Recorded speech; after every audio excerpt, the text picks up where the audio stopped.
Crash. Boom, boom, boom, boom, boom, boom, da diggy diggy, boom, boom, boom, diggy, boom, boom, di di boom, boom, boom, ba di di do do, ba di boom, boom, ba di boom. Crash Bandicoot. He's an idiot with fur. Bloom, bloom, bloom, bloom, bloom, bloom. This is how I start the stream, guys, when I'm excited to play Crash Bandicoot, which is a lot of the time, but especially now, because I'm going to play it. How's it going, everyone? I would like to welcome you. Yes. No, I'm talking to you who is viewing me right now. Yeah, I know your name. I'm talking to you. That's right, you human who are listening to my words. I'm talking to you. And you, I've got a treat for you. I'm going to stream Red Mages. Oh, crickets, Red Mages. I know that you're typing that in the chat because you're so excited about Crash Bandicoot that it's making you think of another incredibly exciting game, Demon Souls, like the one zone where it has the crickets. It's like the best zone of any video game. That's what you mean, right? I get it. I understand your message. I'm very perceptive, Red Mages. I get things. I get things. You can't slip things past me.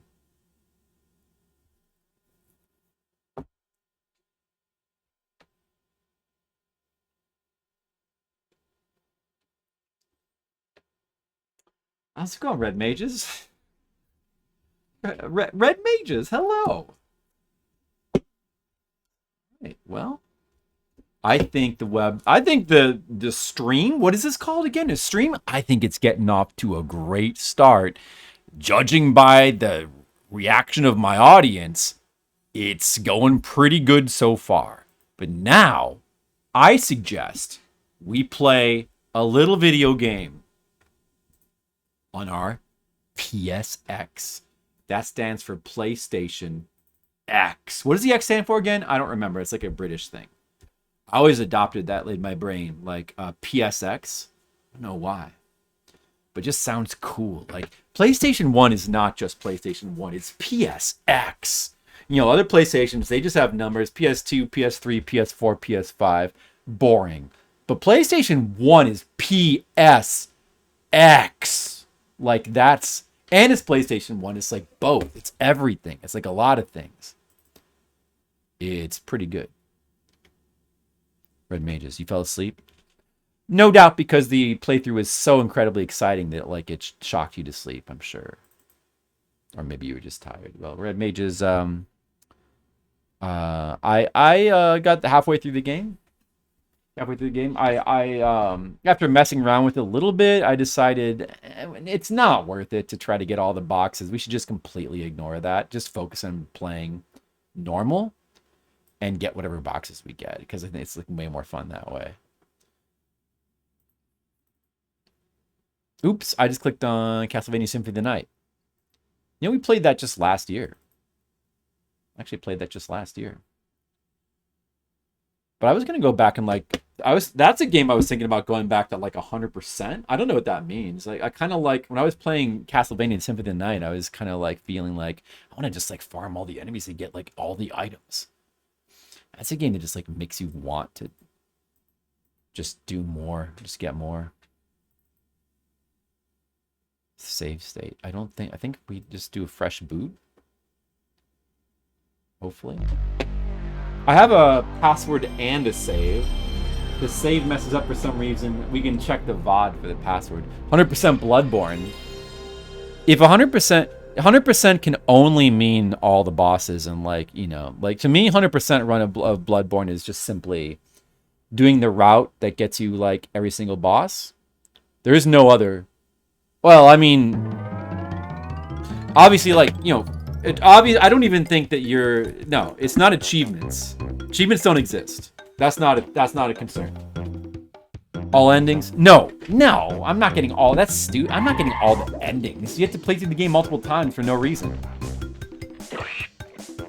But one thing I would be very tempted to do is to replay the Chalice dungeons, because like there's so much cool content in those Chalice dungeons, and the boss fights while like some of the most difficult stuff that FromSoft has like made are super fun though. Like I really enjoyed playing through them. Like that's something, and that is like a lot of work as well. But to me, that's like more fun. Just I don't know. I mean, playing through the game multiple times to get all the just simply to get all the endings is not fun to me. But then again, playing through the game multiple times is fun by virtue of the fact that you're playing Bloodborne more. So it's not really that unappealing either. But I don't think I have the time for that. I don't even know if I can fit in one playthrough anytime soon. I want to. Like, I would love to. I don't know. Maybe we can make it happen. The problem is, next month I have 3 conventions, and then the following month I'm going to be in Thailand all month. Then I come back to, like, a convention where I've got to drive 17 hours. When am I going to have time to play Bloodborne and all that? I may have to wait. And so is, like, Fliptendo, and, like, everything's going to have to wait, Oh, that's right. When we save the game, when you save, it apparently auto completes the stage for you, even though like it deposits you back into the middle of the stage as if you still have to finish it. But then when you like leave the map, the stage is suddenly cleared without you actually finishing it normally. It's really weird. I'm gonna go back and I'm gonna try to finish the stage properly, I think. And hopefully we can like grind some lives out of it too, or profit at least. Because I want to finish the stage. I want to finish the stage properly. Pretty challenging is an understatement. All right, let me get my rum and my Coke. Thankfully, it's good this game doesn't have a timer. We can just take our time. Did I already put rum in this? You know what? Let's put rum. Let's put more. You can never have enough rum. Yeah, I did. Well, all right, I got plenty of rum and some Coke. Yeah, that tastes tropical. That tastes like I'm a bandicoot in the tropics. Ooh, yeah, there's a life right there. Does that one respawn? How does that work anyway? Dark Souls 3 I would also love to replay. That's another one that I really need to because I only played through it one time. Never even did the DLC for Dark Souls 3. That's one where I just have never managed to get back to it. I want to. It's not my favorite Souls game by a long shot. Dark Souls 3. It's definitely among the weaker Souls games or Souls likes or recent FromSoft games. Definitely, it's among the weaker ones. And yet, it's still really good anyway. I mean, like, it's still really good, and I still really want to replay it. I mean, it's still like pretty solid. I don't know, I probably even underrated it a bit. I was probably like disappointed with some aspects of it when I played it through, and I mean like there's a lot of things about it that are super good. Even Dark Souls 2, which I think is the most flawed recent FromSoft game, is still really compelling in a weird way. Like probably over I'm glad I'm still alive. Oh yeah, I want to do this and then just kind of move back, just to be safe, I think. You haven't explored the DLC much? Well, in Dark Souls 3? I assume you're probably going to get around to it. I mean, are you still doing your, like, crazed man, get all of the pointless achievements quest? I'm sure they're going to make you do all the DLC and then play through the game, like, 10 times. You're not going to have a choice. Oh, that was a bad jump! Oh! Oh! The save doesn't save your lives? Oh, man. Or was I at 6 No, wait a second. Was I that low? I thought I was not... I don't remember. I don't remember getting much lower than 10, though. Was I at 6, really? Or did the save not save my lives? No, wait a second. I got a couple lives. If you start at default, it'd be 4. So yeah, I might have started at the default. I don't know, that seems wrong. I think it doesn't save your lives. Oh man, that kind of sucks. But it's probably due to the fact that, well, that's why all the lives have respawned. That's why all the lives have respawned. Maybe I should go back to some of the earlier stages and refarm them. Like the first stage has got a ton of easy 1-ups. Bunch of stages have a bunch of easy 1-ups. I should probably go back and refarm them now. It's like, okay, so you go back to default lives. That's pretty painful if you happen to have a lot of lives. But maybe we didn't have that many. I was losing a bunch towards the end. Oh, look at this. Pretty tame. 3 endings, all bosses, all rings. No DLC required? Oh, that's surprising about the DLC. Dude, how does it not require the DLC? That's really surprising. A rare instance where like the stupid trophies they don't waste your time enough. Usually they try to waste as much of your time as humanly possible. They like missed a big opportunity to like give you just like actual good content that would be fun to play through, and they don't even make you play it.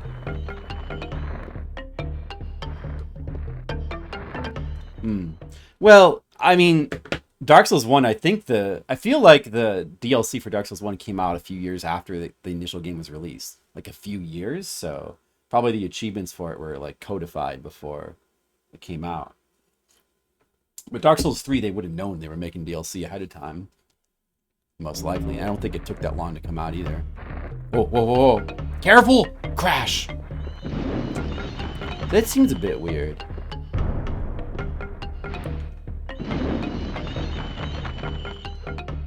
Discovering all like some of that stuff, like discovering all content, covenants is cool. One of the problems with Dark Souls 2 and 3 is they really don't have the creativity of Dark Souls 1 in a lot of ways. Gotta remember that like Dark Souls 1 has so many crazy systems, including the covenants, which was introduced by Dark Souls 1, and stuff like that is replacing world tendency. Like Demon Souls has got its own crazy systems. It's got world tendency, which is like an insane system in its own, but it has character tendency as well. It's got all these like weird oblique systems. And then Dark Souls has even more like insane systems than Demon Souls. People were like, well, it didn't have world tendency, but I mean, covenants are pretty crazy. Skittles, we just got off on a Dark Souls tangent. Covenants are pretty crazy, but there's like all this like other weird half systems, like the grave lording, that's a covenant, part of a covenant, but like the white miracle rings, that's like a weird sort of hidden multiplayer element where you like use your miracles around other people that use their miracles in that spot and it boosts them, which supposedly was like broken in all computer versions. It only worked in the original PS3 version from like I think from a video I was watching. And a bunch of stuff. There's like a bunch of weird oblique systems in that game. Dark Souls 2 and 3 like don't really do that, right? I feel like they don't. Dark Souls 2 has got some weird stuff in it, but like they just kind of like, okay, covenants again. It would be like if Dark Souls 1 was just like, okay, doing world tendency again. And didn't really do anything. Like that's kind of how like Dark Souls 2 and 3 feel. They feel like they definitely feel more corporate than Dark Souls 1. I mean, a little bit. They don't feel corporate per se, but a little bit more. You know, they don't have that like absolute unabashed, insane level of like passion put into them that they don't feel like they do to me. I still realize. I mean, Dark Souls 2 is a cool game because of how weird it is. Not so much because of like tons of creativity and passion, but more so just because of like it's just really strange. It's like a really strange game in the way it's designed, and that kind of makes it exciting to play.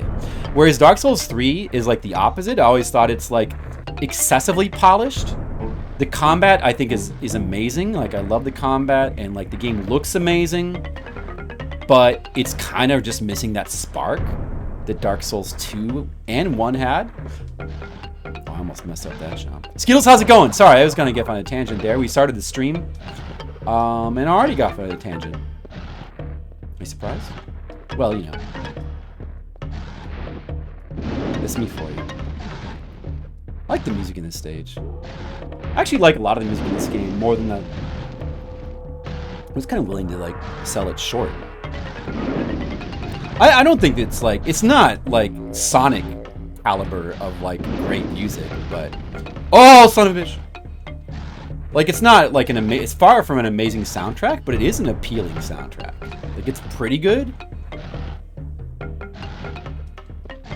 It's so rare for PS1 soundtracks to drop below the level of at least pretty good.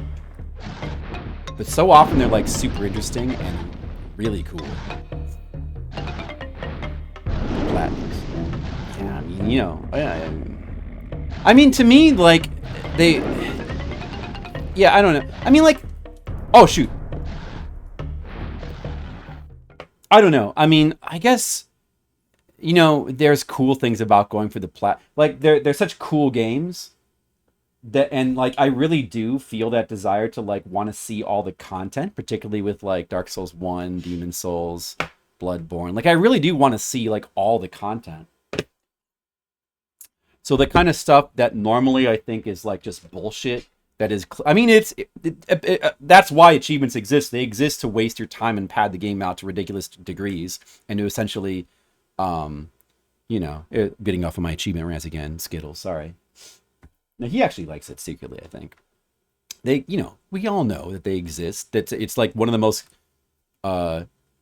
corporate boardroom, like, essentially hacks of like, essentially like genius ways to like come up with a way to like essentially pad games out to an absurd degree.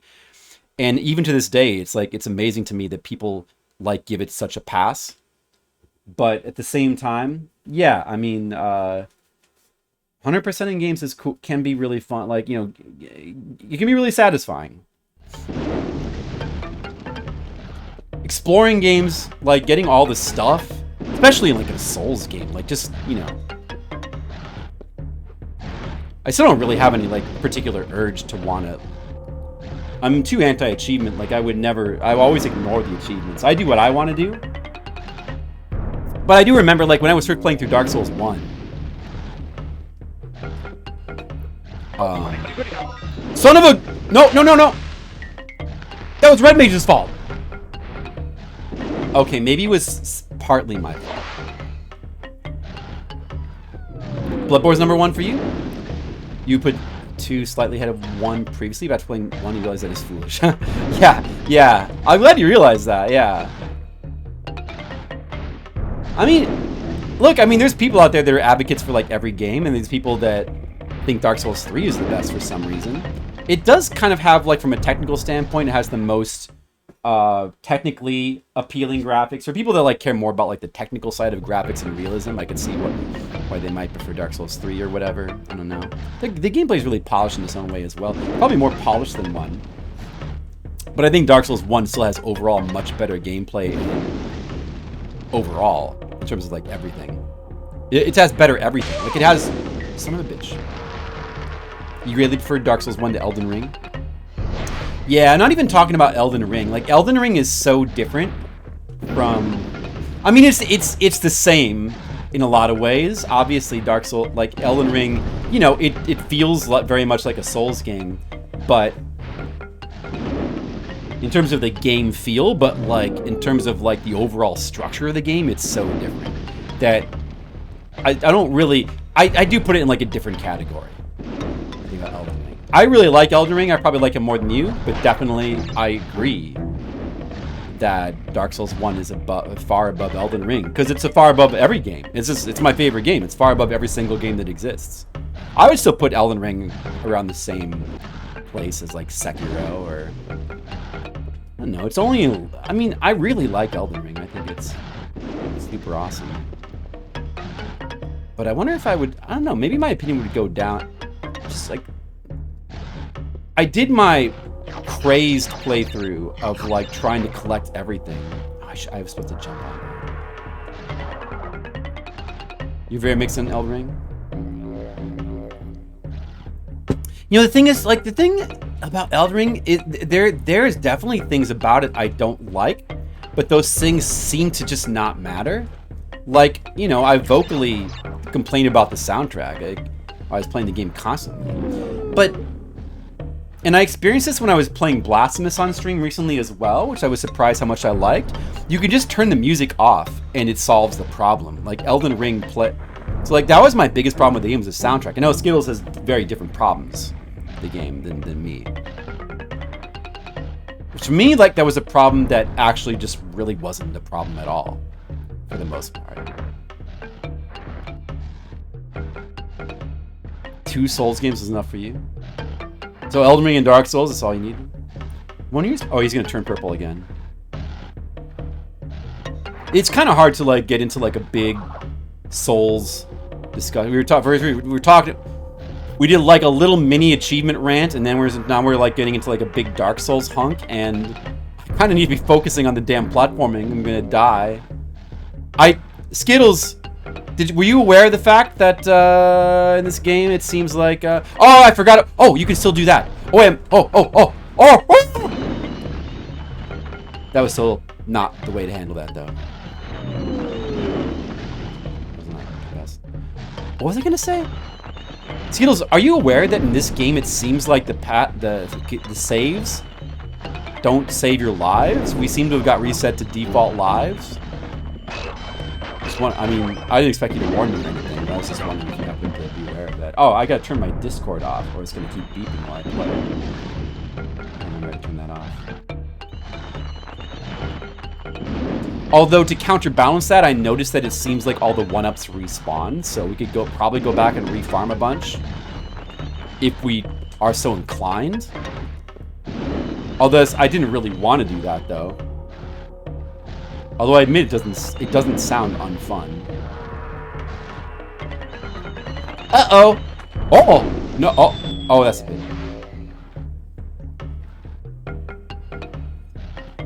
You platinum ER. Wow. Is that like... I don't really know anything about what that is like. Platinum Elden Ring, but... It feels like that would be one of the worst ones to platinum. I suppose the other ones. But maybe I'm wrong. I don't really know. I mean, even just simply... Oh, wait, no. I'm supposed to be like building up lives, not losing them. I guess I technically have more than I started with, though. I think we started with default. Okay, you're supposed to go now. This is the time. No, wait, that wasn't it.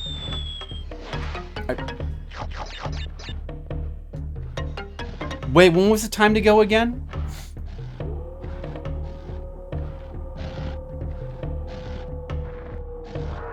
It's not there. It's like, you really want to go here before they come out, because then you have more time for these jumps and you can easily make it. That's what you really wanted to do. Damn it.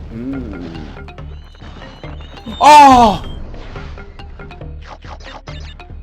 Maybe I should just reload my save. Should I just reload my save?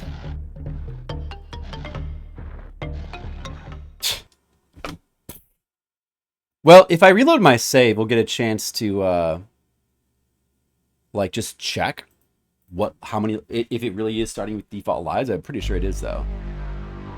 Oh, stream a boot. Thanks, Skittles. It's bosses you fight anyway. It's not crazy. So, but like, it doesn't make you play through the game multiple times. Elden Ring seems like, if it did, it seems like that'd be really painful. I mean, all the Dark Souls games make you play through multiple times, which is not the most unappealing thing. I remember when I think I was in the middle of saying this and I cut myself off of my own thought earlier. But I was gonna say, like, when I was first playing through Dark Souls 1, or even Demon Souls, like, I had no awareness, I had no care at all for the trophies, achievements. I was completely ignoring them. But I still was like, I played through Dark Souls 1 in particular like 3 or 4 times. Just for fun, just to like try to get like, I don't know, like all the spells, all the different kinds of things you could get. Just for like harvesting all the secrets and things, you know? I had no awareness if I was even getting achievements or not. I was just doing it for fun. Like, I was doing it because I wanted to, for fun. So like I was voluntarily playing through. I think I did Dark Souls 1. On my initial playthrough, I think I did Dark Souls 1 to like New Game Plus 3 or something. Just because I wanted this for fun. Mix up the aesthetic. Well, I love the aesthetic. I feel the same with Kingsfield. Here's what I think about that. It's not that I think they need to mix up the aesthetic. Like, I like the aesthetic, but I can see where you're coming. Well, I don't know. You probably have a different perspective, but I do think Dark Souls 2 and 3 in particular just felt like the ideas were not as present. Like Demon Souls and Dark Souls 1 are so full of like just creative spark and great ideas. And that does not feel, that especially doesn't, Dark Souls 2 kind of does that, but it's too sloppy. It's kind of inconsistent. Whereas Dark Souls 3, that's to me like where you started to feel like kind of that spark was missing. It felt like there just wasn't enough ideas in Dark Souls 3. It was too much retread with the various castles and environments. Elden Ring, I do think Elden Ring like subtly does mix up the setting and the aesthetics a little bit. I think it superficially just seems like a Souls game at first, but it is doing something kind of like in terms of like its overall feel of like a game and like what it's going for and with its like setting and its like theme of like myths and legends, with your character generally being just stronger in general, and then with the way that the world looks, like this world like golden stuff everywhere, and like everything is so large. Even just the fact that it is an open world and the scale of everything is so gigantic, with like the theme of just like myths and legends, larger than life legends, you know. That's really different from Dark Souls thematically, where like in Dark Souls, like you're supposed to feel small, which you do. Monocule, what's up? Monocule has subscribed. Elwood27 Raf1. And you know, like Elden Ring has got like its color scheme is so different as well, like all the heavy use of like golds and blues and like these vibrant colors compared to Dark Souls, which are much more selective. Like they're not completely. They do use color well, but they're more selectively though. Hey Gizmo, did you say hi before? I'm sorry if I didn't say hi to you before, Gizmo, if you just came in now. Monocule, what's up? Thanks for the 55 months. You got here just in time for I started the stream and we immediately got off into like a little mini achievements / trophies rant, and then I parried that into Dark Soul. Now we're like in like a Dark Souls hunk discussion, and it's been messing up my gameplay. Can you imagine, like, on this stream, can you imagine this kind of thing happening? Me getting distracted and playing not good? I know, it doesn't sound like the stream you're used to. Do you want to get that? It's not worth dying for. You better be careful. So I reloaded my save of this game today. Monocule and Gizmo. Let me keep you abreast of the situation. I reloaded my save. Let me check my lives now. And I realized, like, wait a second, I have so few lives. Like, I was at like 6 lives or something. And I was like, did it not save the lives? And I can't remember exactly, but I could have sworn that we saved with more, like something closer to double digits, you know? So I'm wondering if the saves reset you to default lives. I think that may be the case. Loading the save also repopulated all the 1-ups as well. Like all the 1-ups that normally don't respawn did respawn. And I don't think that doesn't happen just from like redoing a stage. So it seems like unfortunately we probably lost some lives, I think. I don't know. Does anybody remember how many maybe I had less than I thought I did. But I think that we lost some. But if the lives are repopulated, we might be able to go back and get some easy ones from like earlier stages if we're so inclined. Oh, it's really good, Monocule. We talked about this in the last stream. I'm really enjoying it.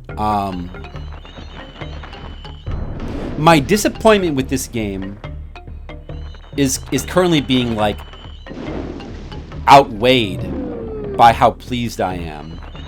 But my disappointment was when I realized, like, what I always remember about this game is the platforming stages where you're on that, like the first couple of stages when you're on that path and you're running away from the camera and you're on this twisting path, and the way the camera kind of twists and turns behind you as it follows the path is like so intricate, and like it's so visually cool, and it's like so engaging to play. Like there's first couple of stages, I love the look. I would want to play an entire game that just plays like the first couple stages of this game. So when I started to realize, oh, that's just those stages, like every stage is kind of different, I was a little bit disappointed by that. But at the same time, all the other stages are good too. Like the level design in this game is awesome for the most part. Like this stage, there's a little bit of like crisscrossing bug type stuff. Not as crazy as bug, but like the temple stages where you're like going into the camera, away from the camera, like left and right, back and forth. Those are really cool. Even like these temple stages right here, which are like some of the more mundane stages in terms of like what it's doing with the 3D. Like it's pretty much just a side view stage. Still though, you're still doing a lot with that. Like this trap right here is so cool. Just like this trap that pushes you off, but the way that it like is integrated into like it makes use of the 3D in like a really cool way.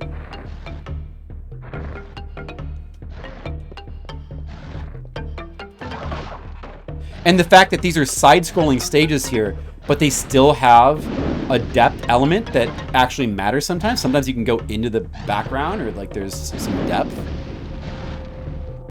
This game's awesome. Like, and you know why it's awesome? It's really just the level design. I like the music. The music's nothing super special, but I like it. The graphics are cool. Oh! That was not cool. That was not cool gameplay. I mean, the visuals of the game are awesome as well, just because of like, for stylistic reasons. Like stylistically, the game, like the way that it, you know, it's with PS1 games, it's kind of a combination of like visuals, the way that they like, the way that they use 3D in a stylish way, combined with how that makes the gameplay like fresh and fun and interesting. Like PS1 games are just awesome, aren't they? Aren't PS1 games amazing?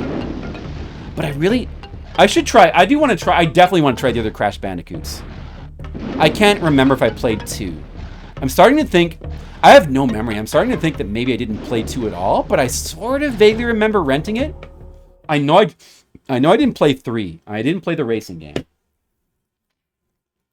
I definitely didn't play any other Crash. I'd never even seen the one on GBA. But I want to play more. I get the feeling this is probably the best one, but I do want to check out some of the others for sure. At some point, you know, of course, there's a lot. I say this all the time. Is always talking about how, oh man, yeah, okay, I'm gonna play the sequels to this game later, but like, when am I gonna get to it? You know, there's like, I promised to play like a billion things, but then I have a list of other billion things I want to play, and you know, I wanted to get more into Fliptendo this year, and I'm kind of lagging behind that. When am I gonna have time for like all this stuff? There's just like, there's too many games, there's not enough time. Okay, remember that does that. Oh! We gotta wait in the middle first, then quickly do the jumps there. Gotta be careful there. Checkpoint is good there. Alright, I'm doing much better job than the first time. I'm glad I reloaded my save.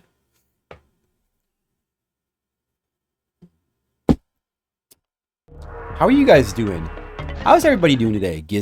I've been doing too much ranting so far on the stream. I mean, we're not really ranting. I just kind of I'm getting too sidetracked with like babbling about like various topics. Anytime anyone brings up Souls games, like I'm super happy to talk about. I love talking about Souls games probably more than anything else in terms of like games. But it also is very distracting for my gameplay. Like we need to cool down the stream a little bit. Let's cool down a little bit. How are you? How is everyone doing okay? Is there anybody that's not okay in this stream? Just let me know and I'm gonna make it better. I want to improve your life somehow. Maybe I'll just be like, hey, cheer up. I don't know, how do you cheer people up? It's hard.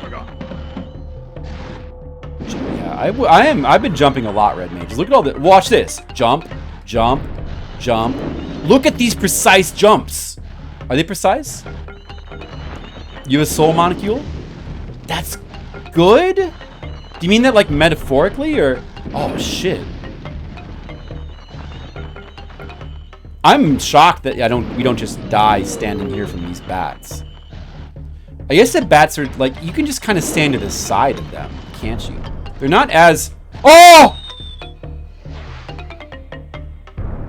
The bats never end up killing me if they always distract me and then something else kills me. Did you see that?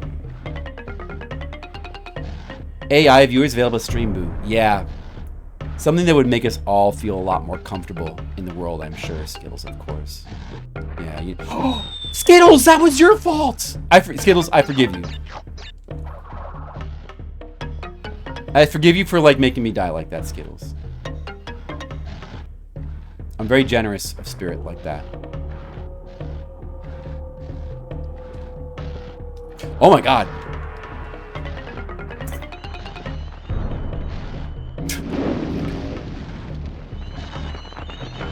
It's like I easily made it the first time, and then when I have to redo it, all of a sudden it starts screwing up.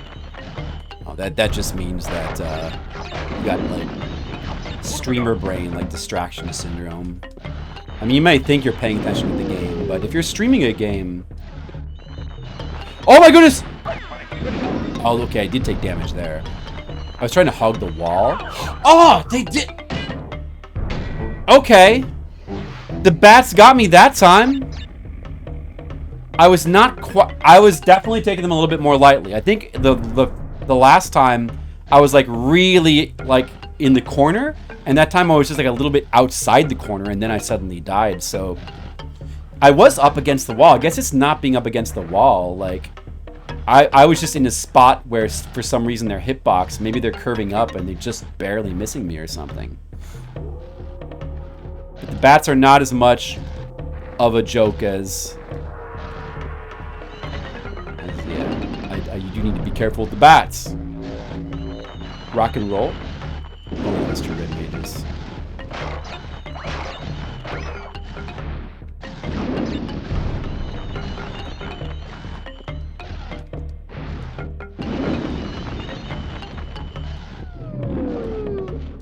So you can stand in this corner. Okay. You just gotta be right in the corner. No problem. Why am I not killing the bats? You can kill them, Skittles? Skittles, that you just spoiled the game. I honestly was thinking I thought maybe it's possible. Somebody said that before, like Gizmo last time was like, maybe you can jump on them. And I didn't know if he was spoiling or just like guessing, but I thought that as well, but I thought, I think maybe you probably can't. No, I don't know. I thought it wasn't really worth trying. You kill the single hanging bat, the others don't fly by. What, is that easy? It seems like a trap where you just have to avoid it, though. I mean, there hasn't been any of them so far where you've had to do that. But I guess they just assumed you might not know you could do that. Which I don't. Skills, I haven't played the game for the 20 damn years.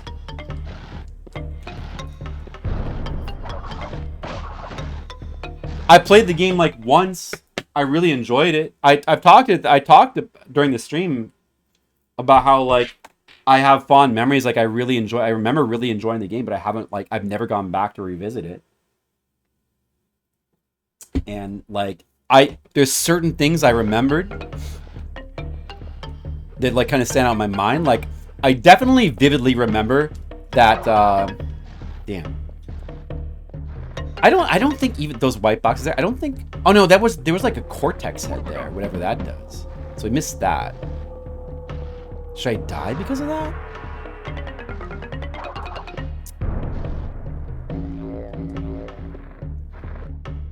Because I don't know what that does. You want to make red mages crazy, Skittles? You zone out, Skittles? That's not like you. Usually you pay so much attention you always know what's going on. You can... I don't... Like, so you're saying you can, like, kill those, like, hanging bats like that? See, I also wasn't thinking that was possible because, like, you seem to just jump right through them. Skills really wants me to, like, kill the damn bats. I'll try? Oh, I guess you had to spin? I didn't even try that. Oh, do you just do that? Wow. It totally seemed... I'm surprised you could do that. It totally seemed like a thing where it was just an obstacle you had to avoid. Because it's not that hard to avoid them. Killing them seems like it makes them too easy. I'm surprised they let you do that.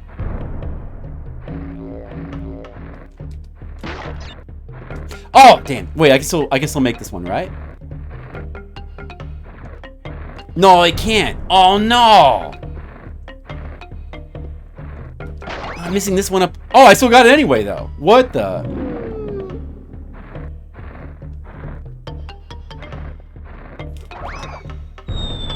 Alright, I'm fine with dying there because I want to get this box here. I really want to get the Cortex heads. I just want to see what collecting 3 of these heads do for you. I didn't get... Well, there's the other heads. They have like some kind of caveman with a bone through his nose. It was not Cortex. Maybe it's like... Who the heck is that? Is that like his brother? Like, what the heck is that? I don't know, but... I don't really know the characters in Crash Bandicoot. But you could have collected 3 heads of that dude in an earlier stage. We didn't get those. And now we can collect... I was assuming it was like for a different version of bonus stages, but... I'm wondering if it's for keys. There's like 2... It's kind of funny that it's like... The status screen indicates, aside from the gems, like 2 specific unique keys you can get. I guess they're... Like, I wonder what they're actually for. I mean, they're probably just for completion in some respect, but... Gizmo said that the only thing you get for 100% in the game is like an additional cutscene. But it does seem like there's some kind of secret areas. Maybe not secret stages, but like secret areas. Oh, I should have killed that guy, huh? Forgot. I don't think I can make this. I don't know if I can make this jump back. I don't want to risk it. We don't need to. See, like it's not that hard to deal with these things without killing them. I'm kind of shocked they let you kill them. It makes the trap so easy to deal with.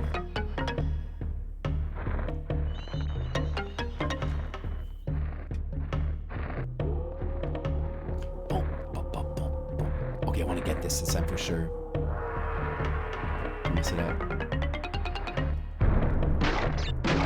Yeah, get that shit. Okay, and I landed between. Good. All right. I'm gonna... All right, wait. Do I have more Coke? This is my last bit of Coke here. I'm gonna put a bit more rum. Crash Bandicoot is gonna just hang out between these walls, and he's gonna feel wall anxiety for a second while I just drink. I'm gonna just drink. Look, he's turning purple from anxiety. Cheers to Bandicoots. That's a good emote, Molecule. You got some good emotes there. Molecule, how's it going today? What's up with you? I don't remember if you said you... Like, it seems like everybody in the chat played Crash Bandicoot, but I don't remember if you said you played it. I guess not, because you were saying, like, you heard it was good. Right? Well, Skittles already said that he loves this game, which I'm kind of surprised by, because this is kind of... It's not as crazy as Bug, but it's a little bit on the crazy side, especially if you, like, try to go for all the damn boxes, but even without that.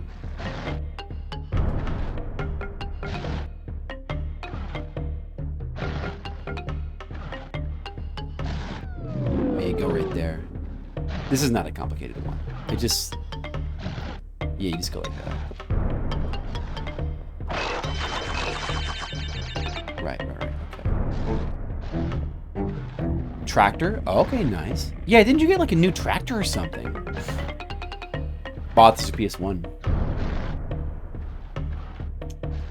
Man, it's so fun, Skittles. It's so fun. Like, I'll say it again. I don't know. Like, I feel like I remember the game being fun, but I feel like even my memories were underrating it. Like, this could be one of the best 3D platformers. Like, what's better than this? Aside from, like, the classics like Mario 64 and Tomb Raider.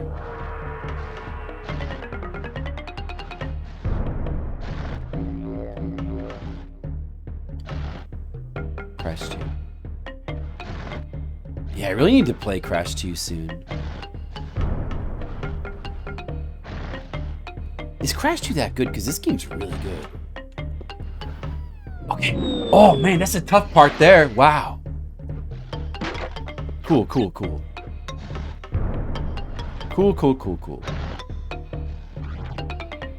So go here.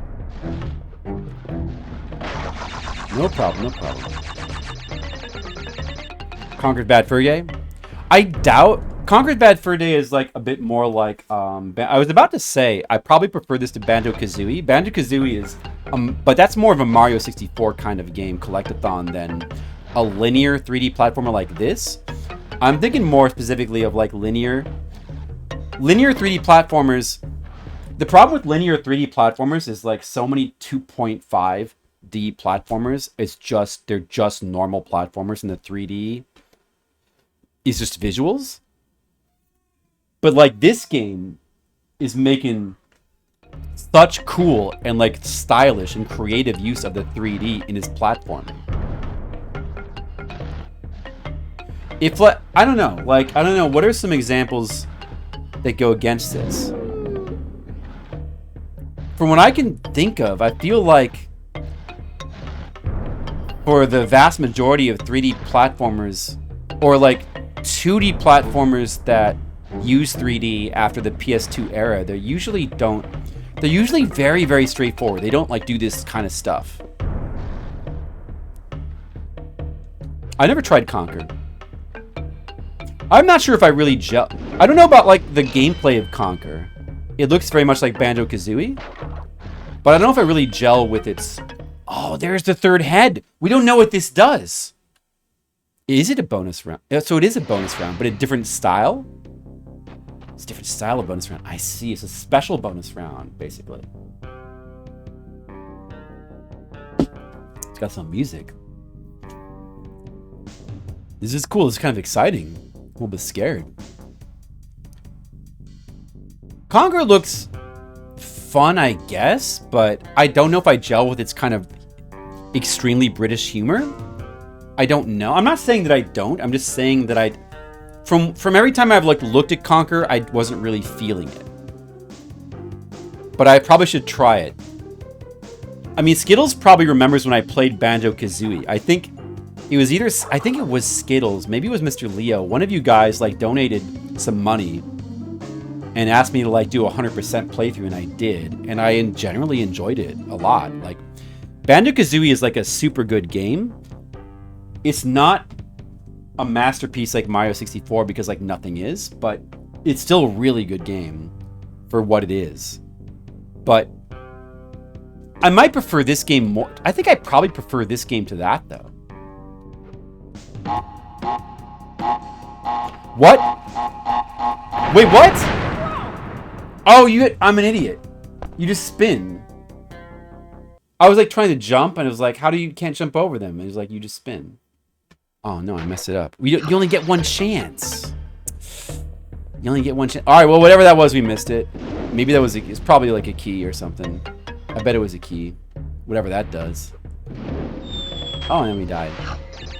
The other thing, does that count as a death if you die in that bonus stage? That probably counts as a death. So that's probably just 2 deaths in rapid succession. Okay, Monocule, I can't wait to go into your shower. Let's all get very clean. Let's have good, clean fun. Anyway, I think I probably like Banjo-Kazooie more than Conker. I really like Banjo-Kazooie, but I think this game's cooler. Although Banjo-Kazooie is really good, I do remember it having really good level design in its own way. Nothing's ever as good as Mario 64, but, you know, like, that's... Oh, I think that this was the area where I was throwing away my lives to test them, right before we ended the stream. I remember that. Now we can actually play normally and continue through the stage, hopefully. Shark, what's up? Oh, no! Okay, it's fine, it's fine. Shark, I'm playing a really good game here. Shark, do you like really good games? Because I'm playing a really good game. Although I do hope that there is some more... I sort of remember there being more into the camera stages. Those are my favorite. They feel the most unique. This stage it feels the least unique. It feels the most just like sort of a bog standard 2D platformer. Because it's kind of what it is, but it is still doing some cool stuff.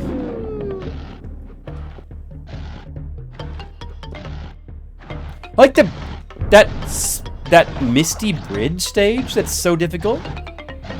I was waiting for that stage. That's this one stage that really, aside from like the beginning stages, which always stand out in my mind. Like I think about when I had not played Crash in so long, my memories were so fuzzy. But when I was thinking about like my memories of trying to remember the game, what stands out in my mind is like the first couple of levels, like going into the camera through the jungle. I love those stages. But then also like the Misty Bridge, I've got memories of, I think because I was trying to do the all boxes thing. But even without that, like that stage is super difficult. I definitely remember that stage made an impression on me for its difficulty for sure. It's like, oh, when am I going to get to the crazed bridge stage? That's what I was waiting for. And it is pretty crazed. I feel like I did pretty good in that stage. Could have easily, I lost a ton of lives, but I feel like I could have easily lost more. You like really horrible games? Well, that's okay, Shark. We're all different. You're allowed to like... Oh, wow, I'm really glad that guy didn't kill me. Oh, 2 lives there. There's something hidden up here. Gotta check these little nooks here. I was kind of a bit reckless there. I just jumped into that guy and spun. And it worked out. But if I would have died right there, which I could have easily, that would have sucked. But, okay, that time we had a really good playthrough of that stage. So, if you're just joining us, which I guess is Shark, we have learned, it seems as though the saves don't save your lives.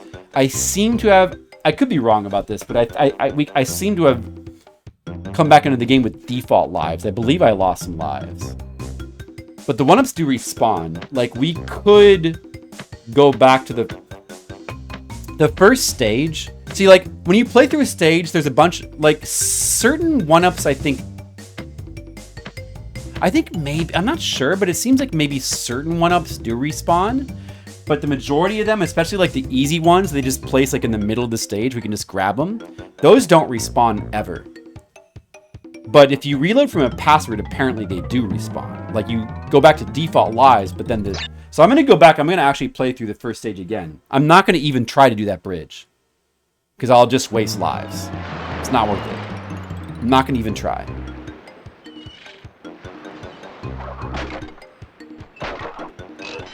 But yeah, see?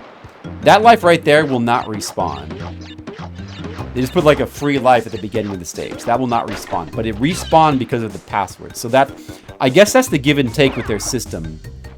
Maybe because they wanted to have... It's probably because they wanted to have both passwords and saves. And the passwords are like relatively simple in this game. It's just like 8 symbols. So they probably, because of that, they couldn't save the lives. Like... Otherwise, it would be surprising that they couldn't save them, like, you know. But I guess that's probably why. In order to have both, as a compromise, in order to have both saves and passwords at the same time. The saves don't end up actually... Oh, man, that counted as damage. See, look how cool this stage is. I kind of wish there was more stages of the game that were just like this. Like, this is my favorite. I don't know what it is. Like, it's just... Platforming games... I love 3D platformers. Like, I love 3D platformers like Mario that are really robust, true 3D. And I love 2D platformers, of course. But when it comes to 3D platformers that sort of are on a flat plane or a 2D plane, or they're doing some things that are not, like they're restricting your movement in some way. Maybe they're trying to be more linear.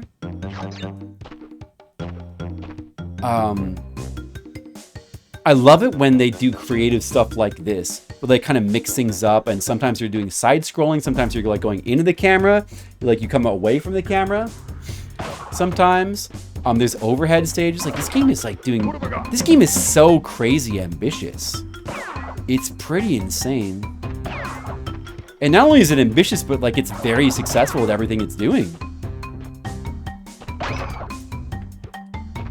It seems like such a dumb game. If you just like, when you just boot it up and you look at the title screen, like Crash Bandicoot himself is a pretty low effort character design. Like, look at this idiot. What else? Like, he just looks like an idiot. He definitely doesn't look like anyone like put any kind of effort into his character design. It's like, oh, I'll draw this guy in a napkin in 5 minutes. There's your Bandicoot, I drew him. There's your character design, throw him in your stupid game. This guy looks like he should be like a forgettable enemy in stage 3 of a better game. That's the kind of guy that this looks like. I'm just saying, like, when you first boot up this game, if you're just like looking at it, screenshots or whatever, it doesn't look like it should be as good as it is. This is by Naughty Dog, who's gone on to be like a very successful developer making. Are they the ones that made the stupid zombie game, Last of Us? And maybe they made Uncharted. They made like a bunch of like really popular games. They made a ton of popular games where I hate all of them. They're like anti-flip games. I don't want to play any of theirs. They're a lot like Ubisoft in that that I can't stomach most of their games, but their early games are, for some reason, are amazing. And then they like dropped off a cliff. Let's just check out a couple of these early stages that should be easier. We can build up some more lives, I think. I know how to deal with these TNTs. Let's build up these stages will be quick. Let's just build up a few more lives before we like move on to like the tough stuff. Does it smell better, Molecule? Wow. I'm glad it smells better to you. What did it smell like before? A farm? Oh yeah, the music here is good too. Jak and Daxter. Yeah, Jak and Daxter has the same exact problem as this game. The same exact problem. I guess that should be no surprise. The character designs and just general... Wait, that still damages you even when you're invincible? Or did that... No, I still have my voodoo. I guess it doesn't count as damage.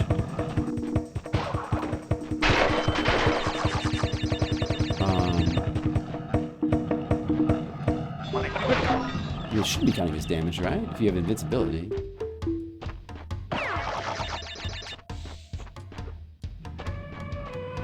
Jak and Daxter, like, the character designs look so unappealing. Like, they look so ugly. Like, I just don't even want to really touch those guys.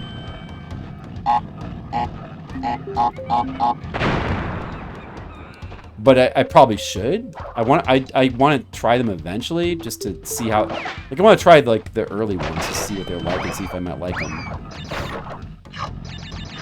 But man, they look so unappealing. This game, like even this game, the character design of Crash himself is like a terrible. I mean, terrible is probably being a little hard, but it's like it's not very good. But the thing with this game is like. If you look at this game for even like a couple seconds and you see like the level design is like the star, like the level design is incredible. So it doesn't really matter that Crash himself is like a weak character.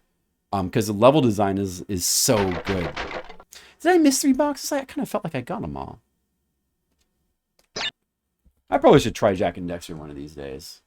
Should give it a try. The original ones. Great gate. I'm just going back and doing the early levels again because I feel like you can do them pretty quick and get some. We can build some lives back up.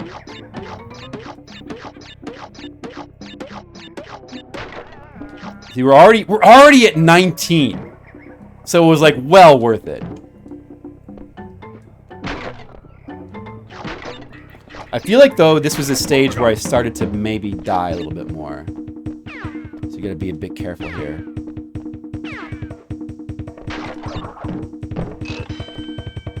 Oh, that counts as a life? Like the box? I guess there was a. Oh shit! I have to wait for the invincibility to wear off here in order to collect this, don't I? Maybe you can just jump and spin and grab that. Huh?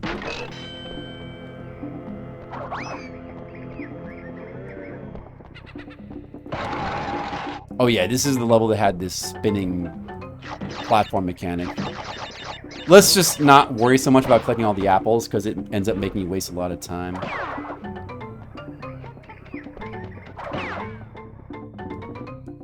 Oh yeah, here we definitely want to... If you get an extra one... Oh, I see. If you still have... So how it works is, I didn't realize how it was working. If you have the armor already and you collect another voodoo mask, that's when you get invincibility, right?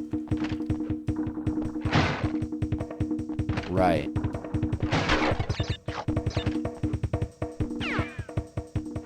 Invincibility is quite useful. There's a life. Man, look at all the lives we have. Oh no! Ah, I shouldn't have balked. I should have just kept going. I saw the monkey and I suddenly felt fear. I felt intense monkey fear. Because like those monkeys, they just will sit there and wait for you to like come and just attack them and kill them. They seem so docile and like non-threatening. But then if they just suddenly decide to start spinning and you spin into them, all of a sudden they like bounce you completely off the stage. So you gotta not underestimate those monkeys. Those monkeys are out of control. Right, Gizmo? Gizmo knows.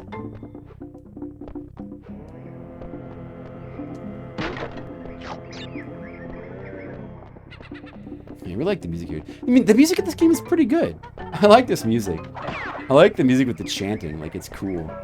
Uh-oh! Oh, it's fine. It's fine. Okay. I'm trying to remember. Was there... I feel like there was a tricky spot in this stage. Let's try to just expect it.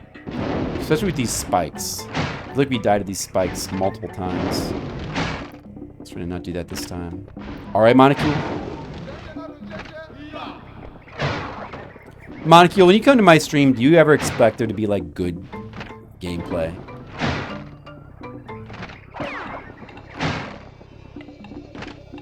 What is the timing here? This, I feel like this situation right here, I remember that I want to be careful here. Oh, you want to go right there, I see. Let these things go. Stand here, and then go. Yeah, that's the safe way to do it. And there's the end of the stage. And there's a thing you can get to over there if you have gems. I wonder what it is. Like, do the gems get you... What I'm wondering is if the gems get you significant extra stage content, or if it's just like... You just go over there as like and there's just like another thing. And then the stage just ends. Maybe that should be it. The boulders was not too difficult, though. The first boulders was pretty easy. I think we could do that again and collect some more lives. This is probably worth doing. We're at 22 lives now. And I'm doing a better job at these stages than the first time we played through. Maybe after this one we'll go back to doing the stages we need to do. Look at these easy lives you can just get. You know what I can do? I don't have to finish the damn stages. You can collect some lives and I can just press start and select. The game lets you keep them. Or if I'm about to die, I can do that as well. I think, does the game let you do that? I think it does. I should probably be able to get all the boxes here, I bet. This seems like an easy one to get all the boxes just to see what happens. Just to like, for the sake of like having one gem. I think when I did this stage the first time, I only missed one box. There's one part right like here where the box is on the other side. There. Now if I just don't die right now, I should get all the boxes. Son of a bitch! Ah, whatever.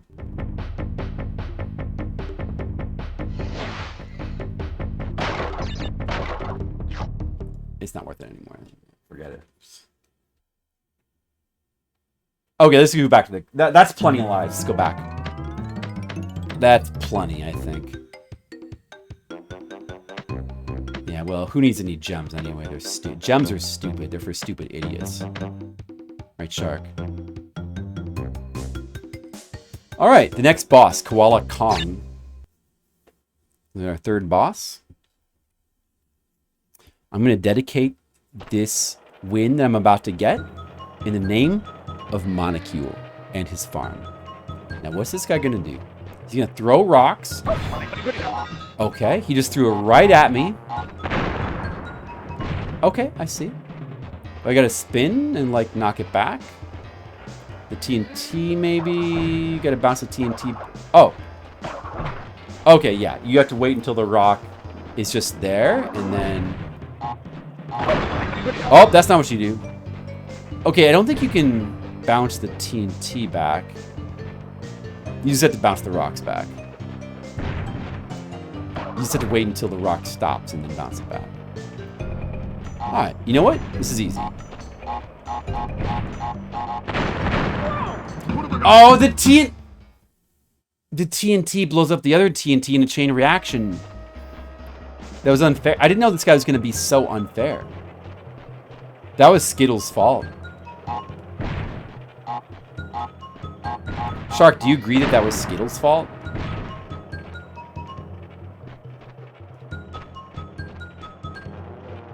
I'm going to try a new strategy with my future streams. I'm going to just try like to turn the chat against each other. That rock missed him, I think. I think that might work.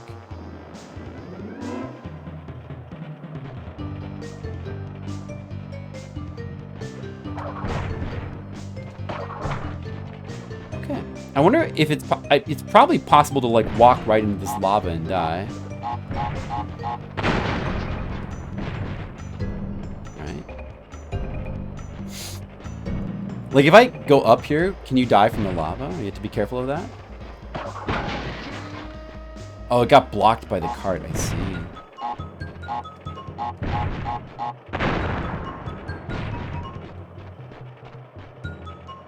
Watch out for that.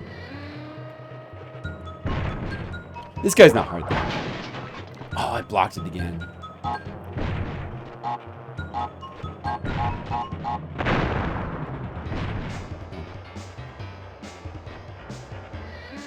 That's okay, we're having fun. I'm having fun fighting this idiot.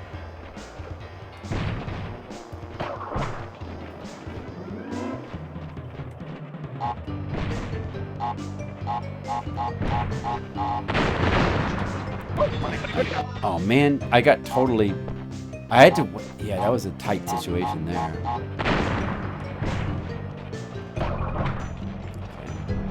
That was at least 3 hits, wasn't it? Oh, you can see he actually does have a health bar. That's what that is. I didn't realize that. So one more hit should probably do it.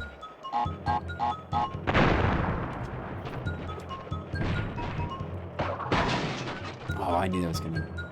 I realized too late. That was gonna be bad. What? That was a death.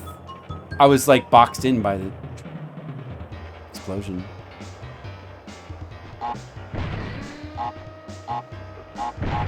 This guy's easy.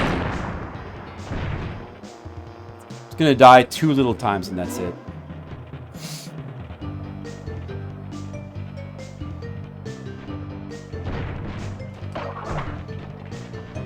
Oh, you gotta hit him 4 times, I see. I was one hit away before. Don't you hate that?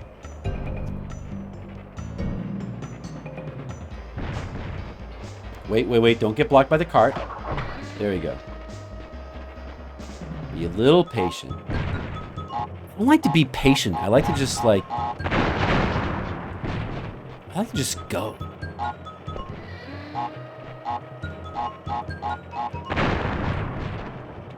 Wait. Now. That's how you do it. That's how you do it, Shark.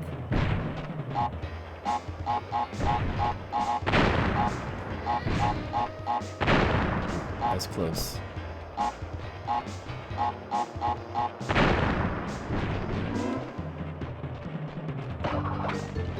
Okay. I killed an idiot. I just killed another idiot. Alright, that was the third boss. I don't know how many bosses there are. Maybe 6. We go to the third island now. Heavy machinery. Now we're into the machinery stage. Oh, I vaguely remember this. Like going through some like... I feel like this is where we're going to get some like... more moving into the camera stages. Okay. I don't remember this though. This very much seems like a Donkey Kong Country looking stage. Okay, you can do that. Okay. I mean, like, there's a stage of Donkey Kong Country where you're suddenly in, like, some, like, oil rig or machinery. I feel like it's got this same kind of tone. Is the red pipes going to damage me from touching it? I'm guessing so. So you want that. What have I got? I wonder if we can jump off this thing. Spikes are only in the sides.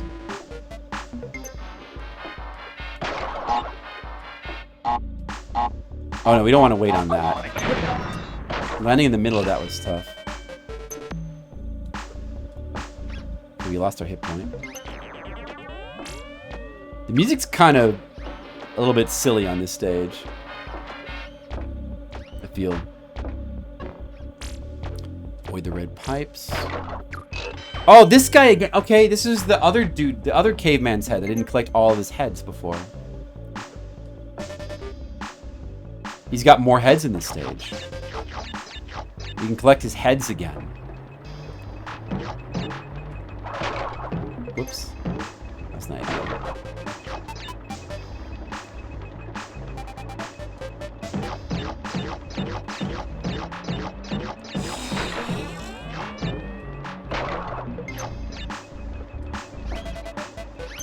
I want to jump and spin into this thing. Are the blue pipes look like they're meant to be frozen, but they don't actually damage you. Just the red pipes in here.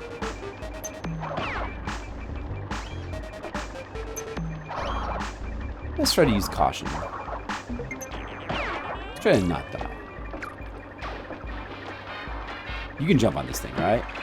Okay. Whoa! Whoa! That was close.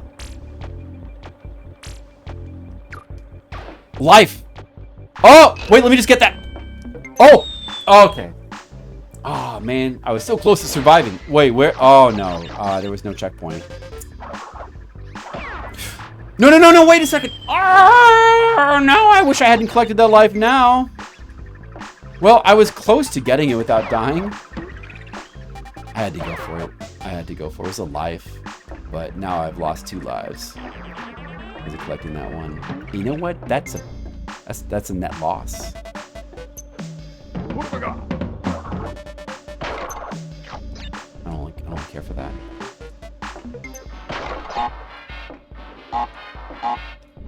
Let's jump clear over that stuff. Alright, this isn't too bad so far. All of this.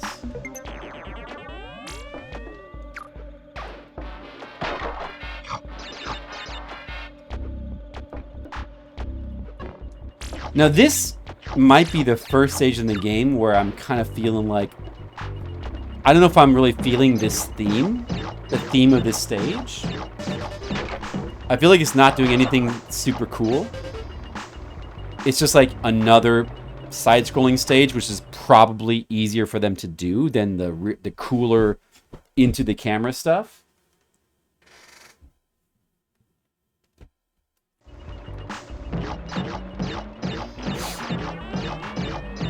Although, like, it's still not a bad stage, but this is probably the least exciting stage so far in the game.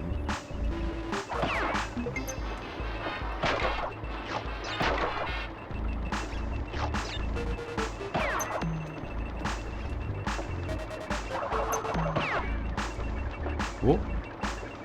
Be careful here. Just bounce off him and keep going. Life will not respawn, right? Okay. We can just wait this time. Okay. Man, it shouldn't have been that hard to survive there. I just messed up. Oh well. I bet you could probably bounce off the top of these things, but I'm gonna just keep avoiding them if I can. I might need to do it here. This might be a good place to test it. I'm pretty sure. It looks like you should be able to. What? That damages you. So you can't even bounce off the top of them. No, okay, that proved. Okay, those guys definitely, with the way that the spikes circle them. Oh wow, there was no checkpoint that whole way. Oh. These enemies, like, you just can't bounce off them at all. Deal with that. Man.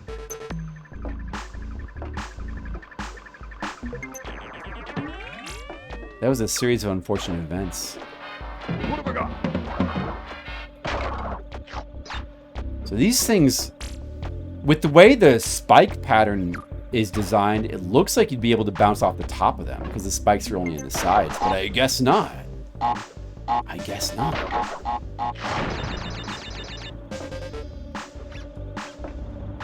Apparently you can't jump onto any of the enemies in this stage, from what it seems like.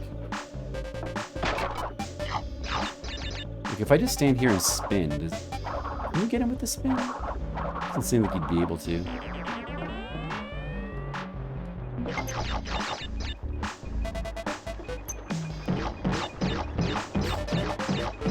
Need some more lives to replace the ones I lost.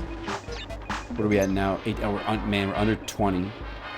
I'd rather keep a bigger amount of lives as long as possible. I'm gonna go back up to 19 here, though.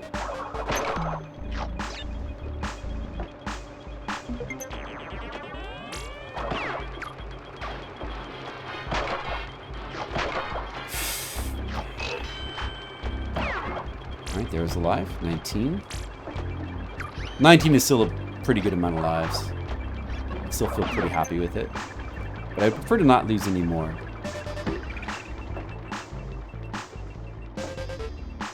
No checkpoint yet. I really don't want to die down here. I don't want these things. Do not touch them. I'll just go under it. I'm not sure if there's a way to kill them, but just don't touch them. What should I do with this guy here? Jump over. Oh, I want to go under this guy as well. Probably safer to go under him. Whoa! That's a tricky situation there. A little bit tricky. Okay, we were getting some ladies. It'd be good to get another save, of course. Oh!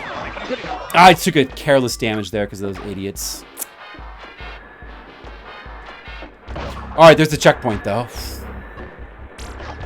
But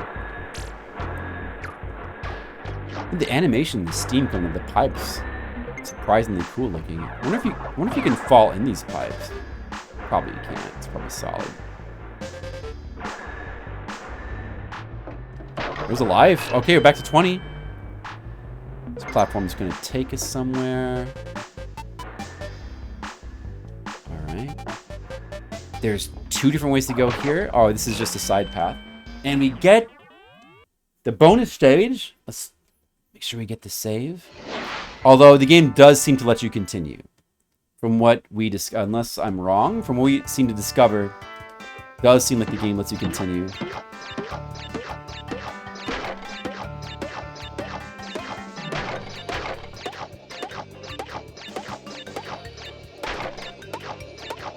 Fuck it, I'm just going for the... Oh, there's no lives over here, though. Whatever, just get the save. That's the important thing.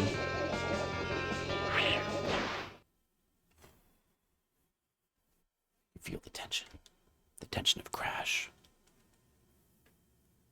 I think I'm farther than 38% through the game in terms of just completion. That must be counting our, like, total completion to, like, things like box challenges, I guess? I don't know.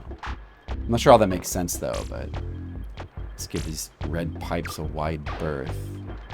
I'm not sure if the little smoke plumes that come out of them damage you as well. The hitbox of these things might be messed up. Probably it doesn't, though. I think you just have to not touch them. Like, look at this. This is pretty tight here. There's no way the smoke could damage you. That's how tight those are. Alright. Did it. Make sure I jump on that thing.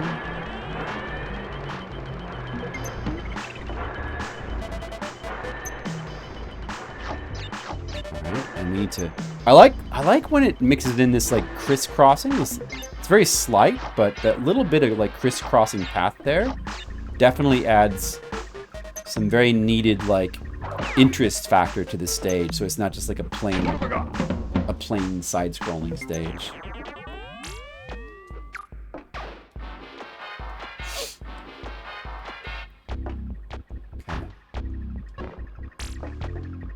Okay, it's been a while since checkpoint now, so once again, we really don't want to die. Is this a jump pad here?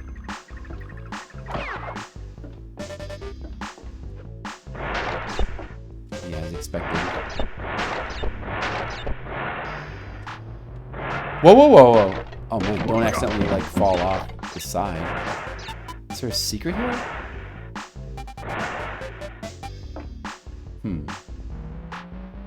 I feel like this could have some secret attached to it, like you go in and out, or you can, like, somehow get onto those upper platforms or something. But then again, you probably just die. Maybe it's probably nothing.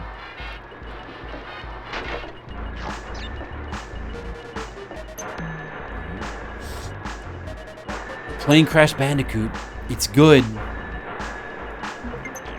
Did I mention that this game is, like, really good? I'm really enjoying the game. Oh, you got this kind of thing where you have to, like, jump while on the platform. This is cool. That's a cool little gimmick.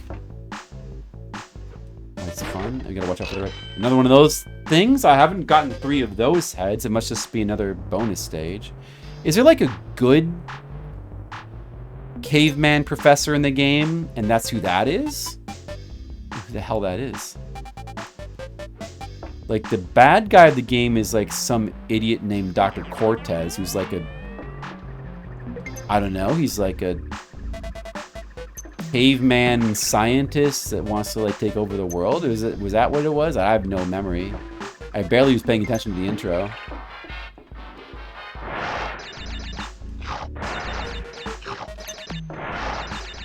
Need all these apples. Oh, we want to... There's a 1-up. It's like a free 1-up there. Get that. Get the free 1-up. 21 lives. Good. The end of the stage is here. Oh, look at all these 1-ups. What the heck? So many 1-ups in a row. There's like one still there. Get it. I hear the exit. Alright, that was good. I think we did that stage pretty well. I missed 3 boxes, whatever. Don't care. See, I'm just gonna say it again. In my opinion, it's not a good system of like cramming in like 100% type mechanic to go for, like they're clearly trying to do with like copying their idol Donkey Kong Country. But like that, I mean, Donkey Kong Country, well, you know, Donkey Kong Country was like a hugely influential game when that came out. So I'm sure that influenced a ton of platformers afterwards, including on PS1. But it's just like even just the fact that at the end of the stage, it does this. It's like, but you missed. It's like the opposite of satisfying or rewarding. It's like you get, you know, you never feel rewarded at the end of the stage because you inevitably miss a box. You're going to keep missing like the boxes until you do the stages over and over again. So it's like the opposite of a good, like a rewarding feeling mechanic. It's just a mechanic that pulls the rug out from under your happiness. It's like, stop reminding me about the boxes. I don't want to know about it. I just think it's just not a fun mechanic. The way they've done it. Doesn't feel thoughtful. The game itself is like so good though. Like it's so ambitious and good. It's just that 100% mechanics just feels forced into the game.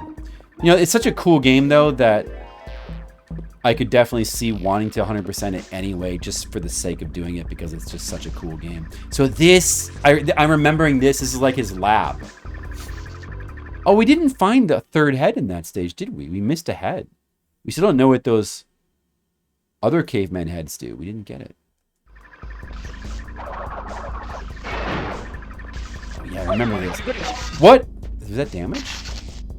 I do remember this stage. It's kind of cool to get this, but like from an overhead point of view now, where like these obstacles, the red and blue pipes, present like a different, like they feel different now because it's a different point of view. Even though they're the same obstacles, that's pretty cool. Yeah, I definitely remember this stage. I remember liking it quite a bit. I don't know, which way do we want to go? Can't really tell.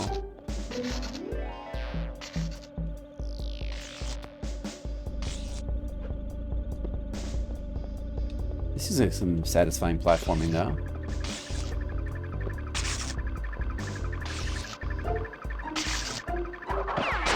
Okay. So far so good. Fair point. We gotta jump into the middle here. A little bit tight. But good satisfying platforming though.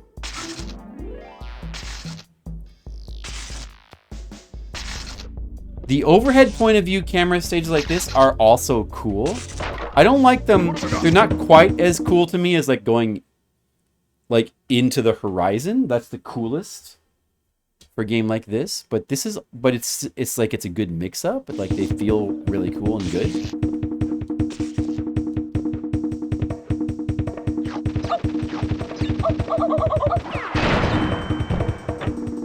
Okay. Oh, that was just to get that stuff, and you got to go back, huh? Oh. And there's like a gunman there. Good thing you had the invisibility for that. Oh. I got whatever it was. Oh, what? Oh, dude. I don't understand how to get past those things without taking damage. It's okay. What is this? Why is this like a wall here? The heck? Why is that a wall? Why is this a wall? What the hell is that? What? There's like a wall of this pipe. The pipe is just higher than it looks, I guess. Let's definitely not die. Trying to get this checkpoint here. It'd be pretty easy to die trying to just make that jump to that checkpoint. It would feel pretty bad. Because I don't have any armor.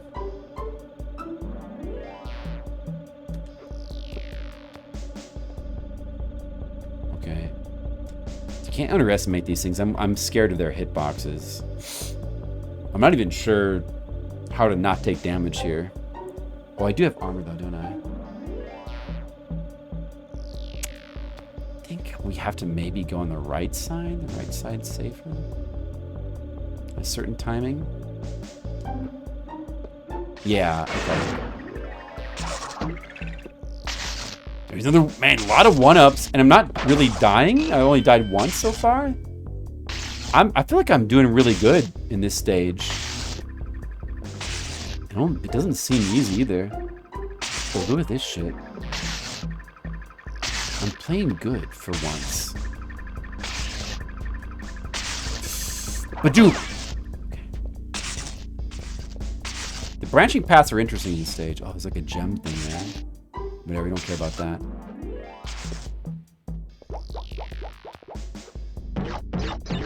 I wonder how those work though.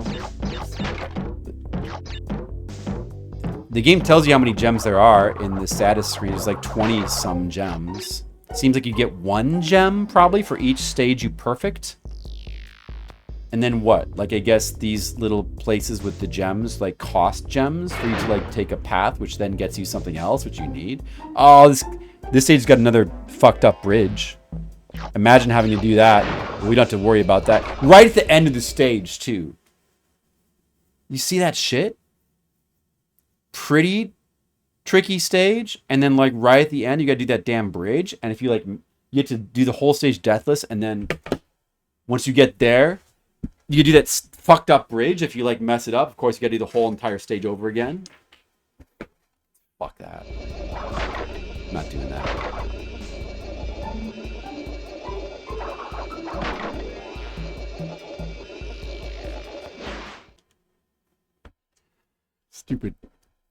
Stupid Naughty Dog bridges.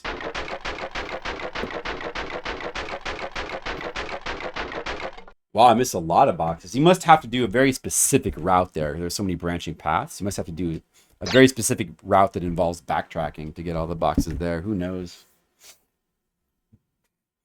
Don't worry about that. You can just look up whatever the secret content is. We can just look it up on YouTube.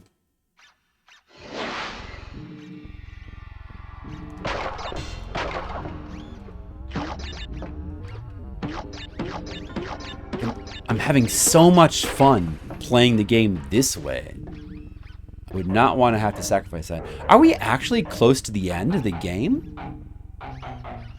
At this point? Because, like, this feels like one of the final stages.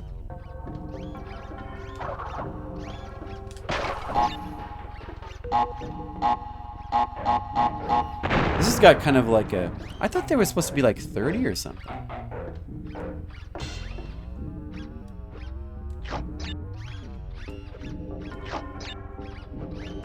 This has got kind of a final-ish stage feeling to it.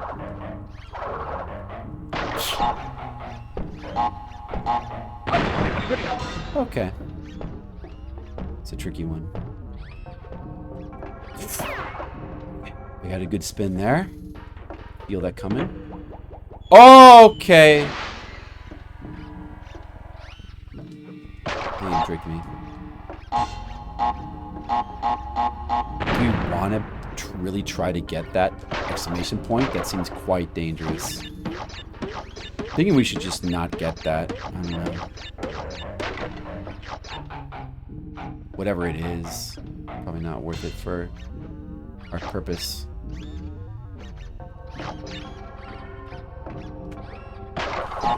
Can I just walk around this? Oh, you can walk around it. That's good.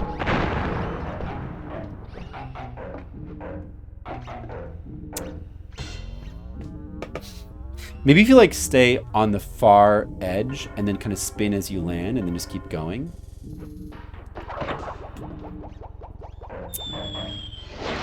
I should have just ignored it completely. It kind of worked, but I guess my jump got a little bit hung up.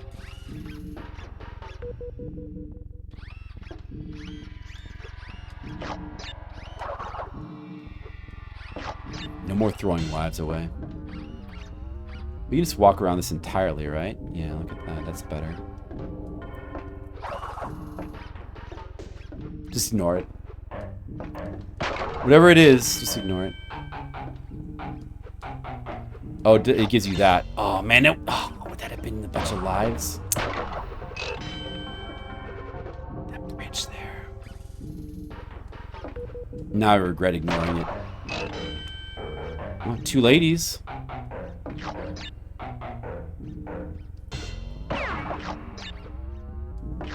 Okay. Alright, good. Doing good.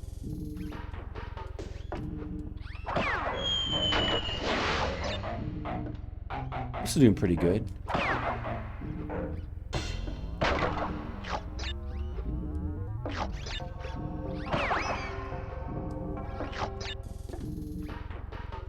Some pretty cool, tricky platforming here.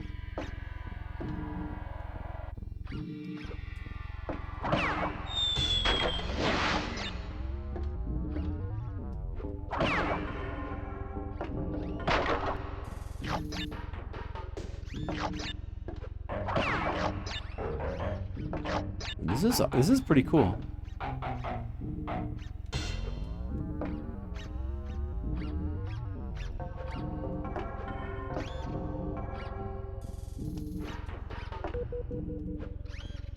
Okay. All right, there's the three ladies. Wonder if it would let us just skip this stage. Forgetting this. One up. Just keep going. Get that. Oh, okay. Wow, perfect. I'm actually at 29 lives. Look at that. Then I got to say 43%. What is that percentage? Is that? You must be accounting for all the gems and all the stages, I guess. I don't know if that makes sense, though. 19 out of 32. Well, there should still be 13 stages left. Take a look at our password. Okay, there it is. Save. Gizmo, are you enjoying the Crash playthrough? Do you feel yourself crashing? I do. I can feel the crash. What have I got? Wait, which way was it? I think it was to the right. Who was over here? Yeah, we must have come from there. Should be this way. Good Gizmo. This is like classic PlayStation here. It's classic for a reason as well. Damn, it's so good. Like, now I'm wondering, like, besides this and Bug, what are some other 3D Oh, you can spin kill those things. I just kind of pressed that reflexively. But then, like, he did that thing where, like, the spun propelled him forward and off the platform.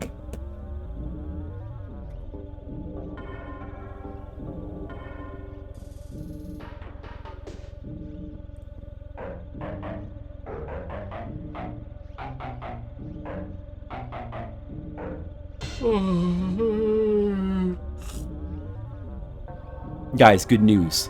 My wife washed her motorcycle. So it's all good. Don't worry about her motorcycle. It's all clean.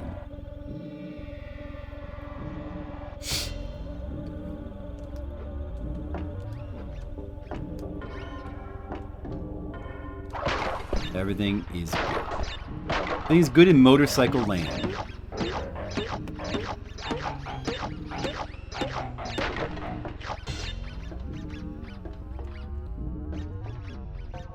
Gizmo, you really like to watch crazed PS1 games like this, don't you? This game's not that it's not that crazed, but it's crazed enough with some of the platforming. It's just crazy enough to be interesting.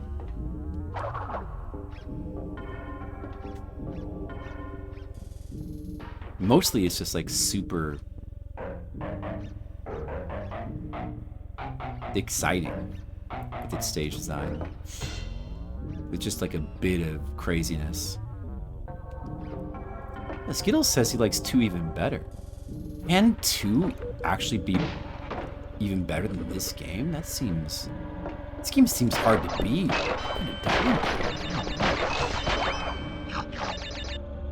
Yes. Oh man, there's another game that I haven't played for as long as Crash Bandicoot. I rented that game as well. When it first came, I never had a 3DO, obviously. I believe 3DO, that game was made for 3DO, but it had a PS1 port. It's probably like a perfectly decent enough port, I'm sure. And I believe I played it on PS1. Oh, look at this platforming here. That's cool. Okay. What could this be? This box between the 2 TNTs? I mean, it might be a 1-up, but I don't even think it's worth trying to get that. Probably not a 1-up though. It's probably not worth it. and not get it. You gotta play smart sometimes. You gotta have a little bit of restraint. I like the little cortex screens as you go through here. This stage definitely has like a late game feeling to it. I'm surprised it's not a late game. I'm surprised there's still 13 damn stages left. Going quackers? Are you referring to Quack Attack or are you referring to something else? 'Cause I have played a little bit of Quack Attack, but not enough though. Oh, you gotta keep going. Oh, I see. Okay, nice. I got it. I got it. Oh, even more lies. We're in the 30s now. I'm playing really good. Damn. What is this? Danger, safety first. CEO. Pinstrapelli Poderati. Okay, is he like a minor character in the Crash franchise? Alright. We're gonna fight him. I guess he's gonna be the next boss, maybe? Quackshot is a game I need to go back and play more of. I haven't finished that.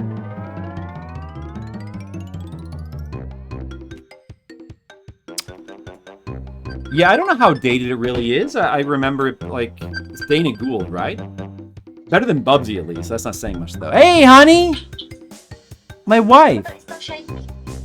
Your motorcycle is so shiny, honey, because you washed it. Honey, tell the stream about your motor. Hold on a second. Tell the stream about your motorcycle. Tell them.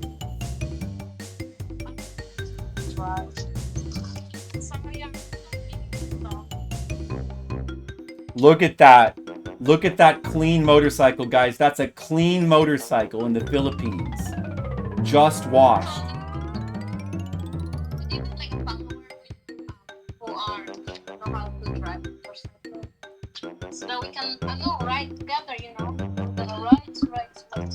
My wife has got a question for you guys in the chat. All right, listen up. She wants to know if any of you ride motorcycles. She wants to know, she wants you to come to the Philippines and we can all ride motorcycles together. Well, that will be fun. That will be fun. That will be fun. Gizmo does not know how to drive a motorcycle. I don't know either. I can drive a car, but I've never driven a motorcycle. Red Mages says, hell no. He's not. Red Mages does not have a good response to motorcycles. Is this a boss? Whoa. Or is this just like an enemy? What is this?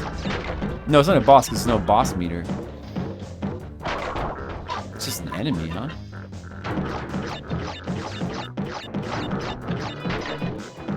Oh no, Red Mages. That's not good. Oh, okay, he's dead. Kind of looked like a boss at first. Honey, you know what my friend Red Mages said? He doesn't want to ride a motorcycle because everyone he knows that has rode one has had major injuries or is dead. Honey, do you know anyone in the Philippines that got injured riding motorcycles? Yes, a lot of people, they got died because of this. So a lot of people that you know that ride motorcycles have died. Do you know a lot of people who rode motorcycles and haven't died or got injured?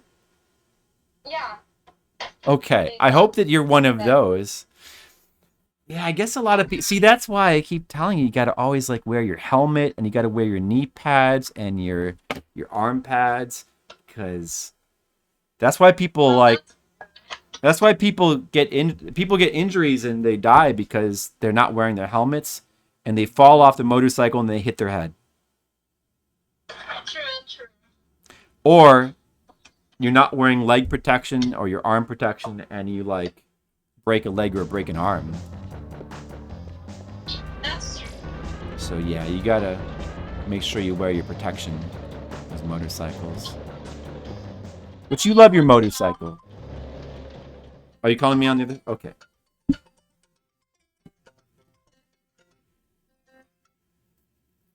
Oh no, Red Mages.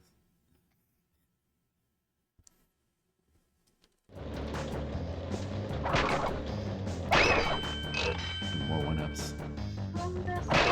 Maybe this is a boss stage. The barrels are all coming from a boss, maybe?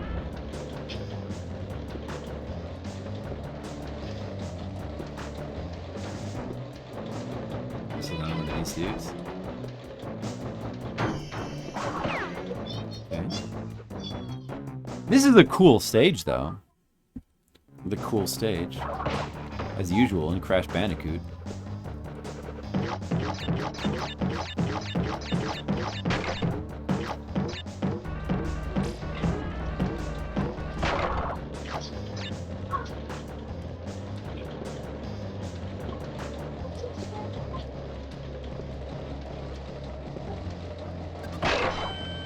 Another one up. Another lady icon.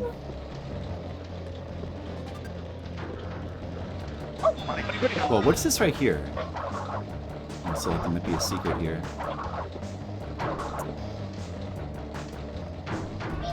Honey, I hope that nothing ever. I hope that you ride perfectly. Nothing bad ever happens to you. Just, you know, I'm tall. You know, I'm tall. Mm-hmm. So that if I can, I can balance the motor. But you know, sometimes, you know, I'm tall. Yeah, you never know what could happen. You never know what could happen on this motorcycle. That's why you just, I don't know. Yeah, you just gotta wear your protection. That's all you can do. And you know, just do your best. Try to be careful.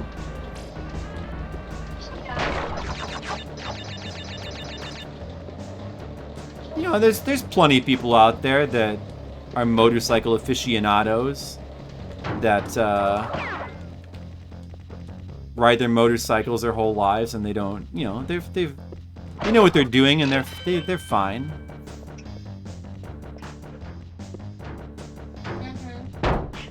Whoa! A barrel just bounced into my head and killed me, and I'm dead. Now you make up lives. Okay. That's okay.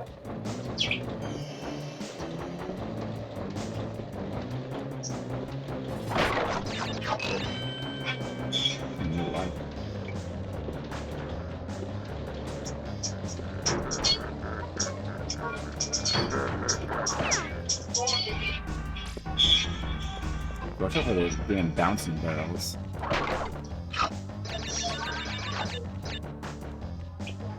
Like, every apple counts in this game. You really want to get all... Oh my goodness! Whoa! Whoa, whoa, whoa, whoa!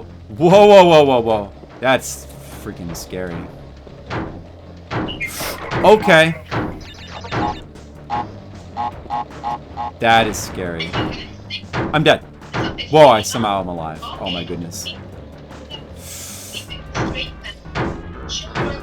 Oh my goodness, wow. Oh, those bouncing barrels, you just like, it's hard to really tell where they are exactly. You just have to kind of try to feel it, but that's checkpoint, that's good. Messed that up. Oh my goodness. Oh, now it's all of these? Oh no. The life there, I gotta get that. I'm dead. Get totally trapped. Go for the life though. Where's the armor, man? I need some armor in this damn stage.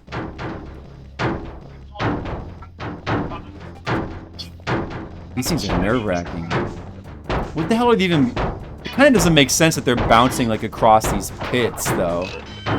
Alright, I got the 3 ladies.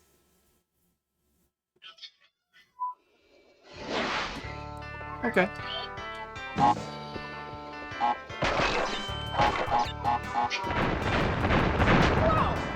Oh, what? There was a chain reaction of death? Oh! Oh, that seems... I did not expect that. Son of a... Oh. Oh, no.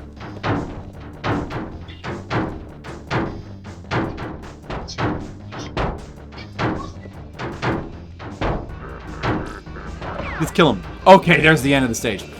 Well, we finished the stage at least. If it seems like you can just continue anyway, so the saves are not that important. Not that big of a deal. I'm still making pretty good progress. Pinstripe. Oh, this must be the next boss, the 4th boss. Honey, you know what?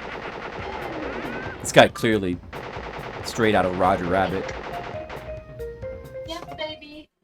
I'm playing a very intense 3D platformer, Crash Bandicoot. And I can feel the excitement of the game. I'm a bandicoot. I say about chicken. Yeah. That's a good baby. What are you doing, honey? Thank you. Sitting here. I see. You just gotta hide behind stuff. You gotta hide behind stuff. I don't know why that didn't count though. Or maybe you just gotta keep running. You know? This boss seems kind of messed up. I'm not sure what the thing is to do. Is this? Am I safe here? Yes. Just kill him. Just kill him. Just kill. No. I don't understand the boss. I lost my armor. Oh, you just get armor anyway though.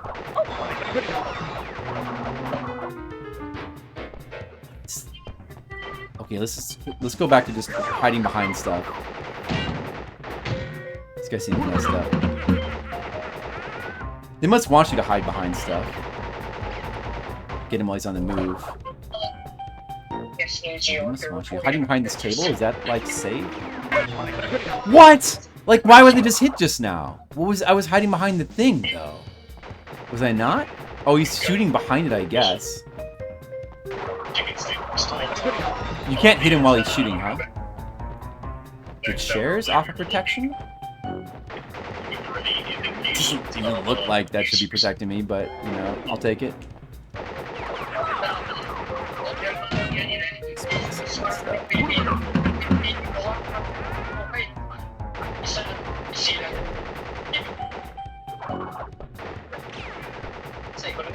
I'll try to be more careful this time.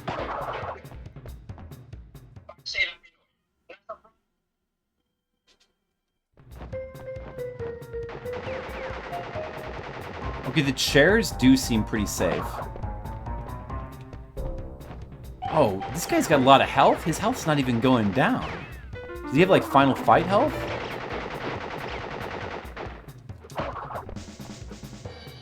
Yeah, this chair seems relatively safe compared to the table, which doesn't seem to work.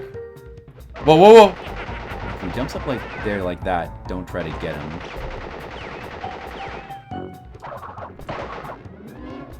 Oh, now he's down to 2 health. Okay. He's gonna go up top. He's gonna go to the right, and then maybe we'll have a chance.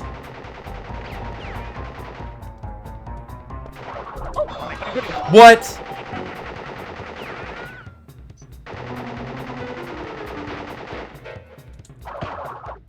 Alright, whatever.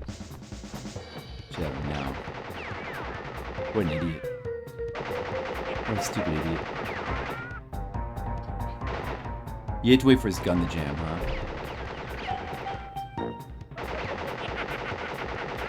Is it every time he's killed? Laughs. Every time he laughs. So now?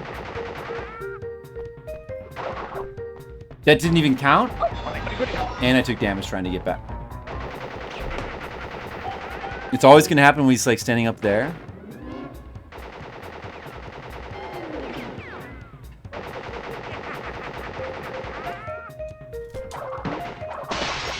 Alright. Kind of a weird boss. His mechanics didn't like really feel to make much sense, but you know, hey, they can't all be winners. The other bosses were fine. High road. I take that sometimes. Is this the advanced Misty Bridge stage? Like the really hard one? It is. This is the okay, this is probably the one that I was remembering. Oh! What? Hey, wait, I wasn't ready. Son of a... Stupid apples. There's a secret here. What's that? Wait. What is... What's this super secret here? What is... I gotta figure out what the super secret is right here. That's gotta be something good.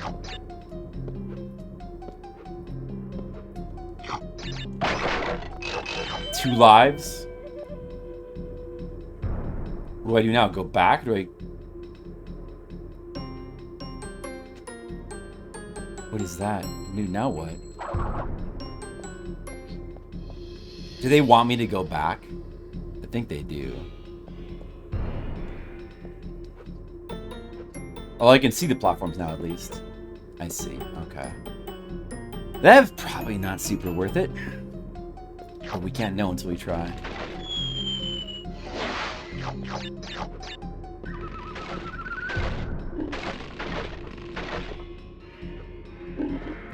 Oh man, you know the most messed up thing about this stage is actually these pigs. Like what? That you apparently can't defeat in any way. I'm pretty sure the spin... I know you can't jump on them. Maybe I should just try to spin them now. Because I think I tried before and I think it didn't work. I think the...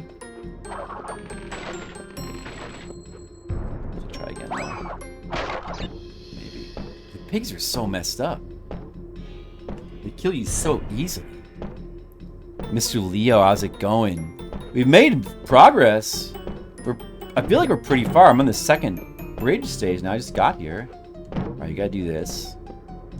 Wait for him to be at his edge point. Okay.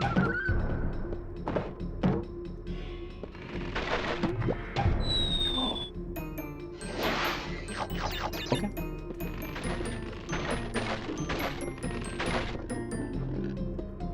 You stupid pig idiot! Hey, that one-up respawn. It's a respawn. I got no gems so far. I can't seem to collect a single gem. I'm not going back for any of them. I just keep moving forward. That's what we got to do. I was kind of hoping I would just manage to get one. Oh, is that bad? No, I can make this jump. That's fine. I was hoping I would manage to just get one my first time through a stage, but no such luck, unfortunately. Yeah, see, that's the conclusion I've reached as well. I think that's exactly what I'm going to do. I'm going to just not worry about them. We're at 30 lives right now. So, you know, Mr. Leo, it seemed like when I loaded my game, the game reset our lives to default. I'm not sure if I felt like I lost lives. I'm not sure how many. But then I realized that it also resets one-ups in all the stages. You can go back and like recollect all the easy one-ups because it seems to reset all the one-ups as well. So I went back and I did the first 3 or 4 stages again. I got a ton of one-ups, and we've been hanging at around 30 lives now, doing even better. And just completed like... I've already completed like 6 or 7 stages already tonight. We just got to this one now. I hope you're doing good, Miss... Yeah, this game's really good. Well, I thought I would. I expected to like it. I was hoping I wouldn't be disappointed by this game, like... But, no, it's just as good as I remember. It really is. I think I've got to make this jump normal. Alright, this one has to be off the turtle. I see that. Oh! I like these bridge stages, though. Like, these stages are probably the most tricky in terms of, what's surprising about this game is that depth perception is so little of an issue for how much variety there is with the platform mechanics. But this is probably the most it's an issue. I could swear there's a thing where you could, like, walk on the ropes of the bridges as well. But I wonder if that's, like, real.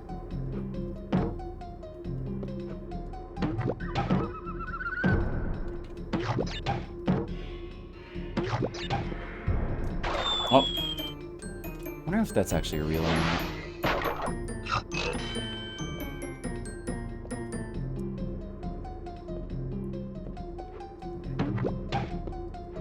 You know, friend of the stream, Pixel Turkey, you might remember we rated her a couple times. Just finished recently Kingsfield 2. I've been playing it for like a really long time.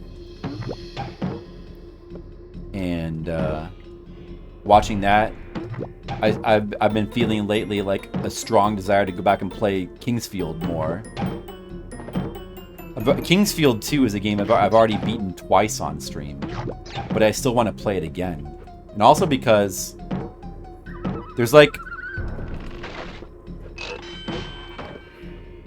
I was like doing some research and I found this like perfect guide that supposedly like marks down where like every item is. I kind of want to play. I kind of want to restream through Kingsfield 2 again with the guide and like collect every item.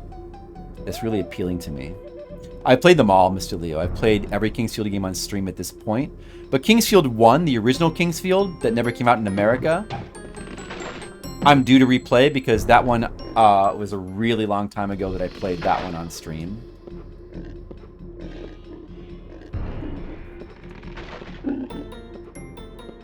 Expert jumping. Expert platforming. Nice. That was good.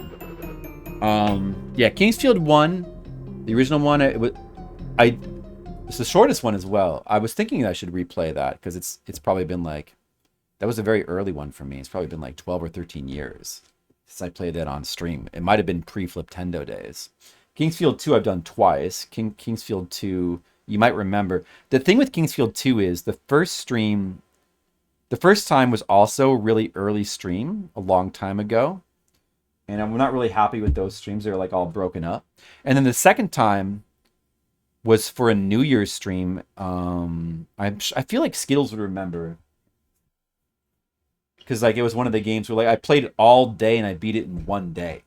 In one sitting. Like I did a 15-hour stream on New Year's. And that wasn't super long ago. It was maybe 5 years ago. But I would totally play it again because that's like one of my favorite games. Kingsfield 3, you might remember, I just replayed that on stream a couple of years ago for New Year's. And then Kingsfield 4 I did for a horror month like about 10 years ago. That's the longest one though. It's a really cool game. I'd like to replay that one as well. But that one might be a bit tough because it's probably the longest of all of them.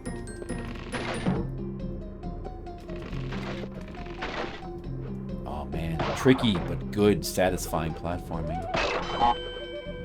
That is a one up there. Wow. Oh! I bounced off the side of the bridge. Damn.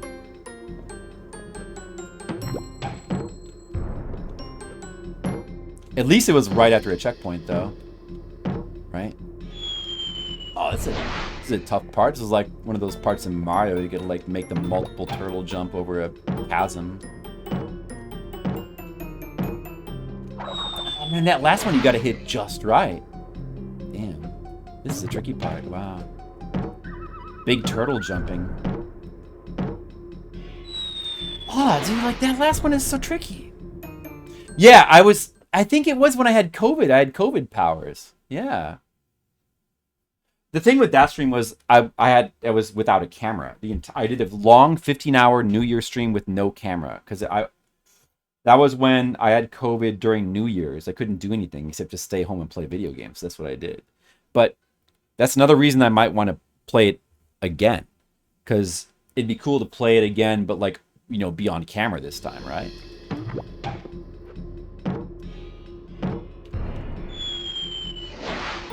Oh, this part's hard. I think it's not so much the fever giving me hyper focus as just it's just a lot easier to focus on a video game if you're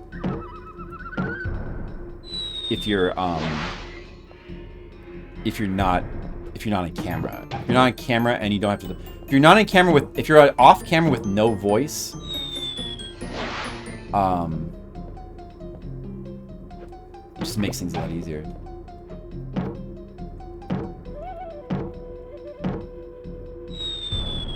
Huh, dude, wow. There's Montague. Being on camera and having to talk, that already takes That no matter what, no matter how used you are to doing it, it will definitely take some percentage of your focus that you need to play video games. You did, Skittles? Wow, Skittles, I'm so impressed. Wow. I'm in shock from how cool you are. Oh, that's the one where you said... That's the one where you were like, I better not tell Flip what I'm playing because he'll have to like go on. He'll have to rant about it. It just feels like this jump is impossible. Damn. Am I doing something wrong? This is just like it's a perfect jump here. This is crazy. Or maybe it's because I'm not holding the. I've almost lost half my lives. I was at 30.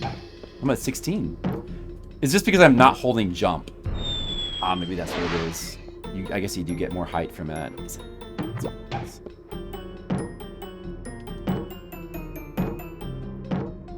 Yeah, that's what it is. I see. I messed up.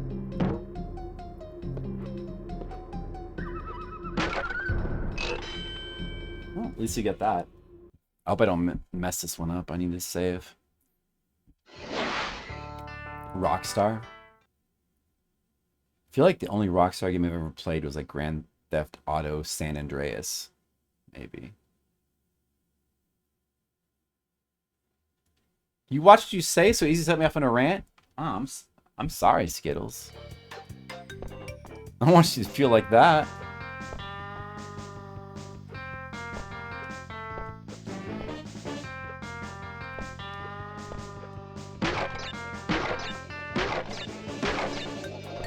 I just want to get these one-ups. I don't care about the boxes.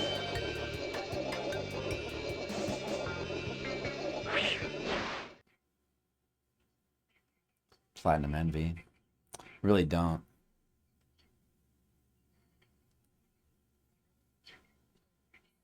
I think I'm generally not into them either, but I think that like certain Grand Theft Auto games appeal to me for certain reasons. At least somewhat.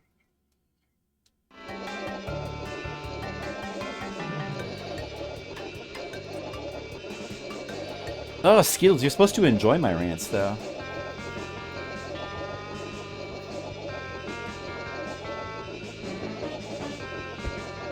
Oh, do you, Skittles?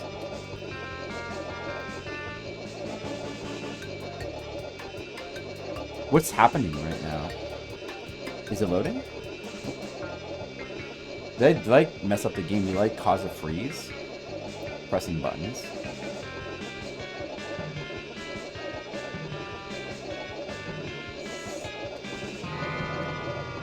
Well, you know, the rants are not supposed to be that annoying. Maybe only just like a little bit annoying. And I'm supposed to like want to avoid them.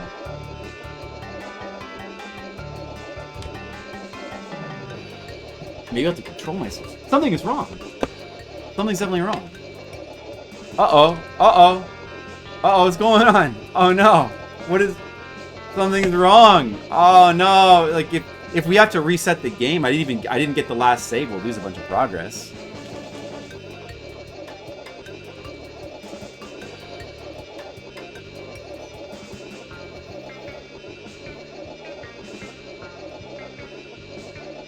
This is not good.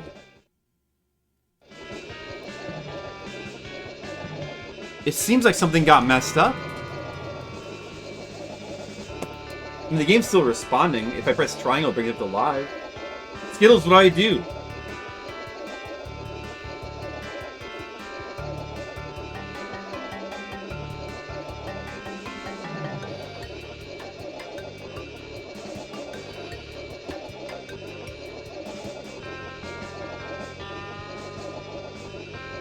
Yeah, it feels like that. But there's only one disc, though. Resume? It's not pause. I don't want to restart. Pause, and then unpause.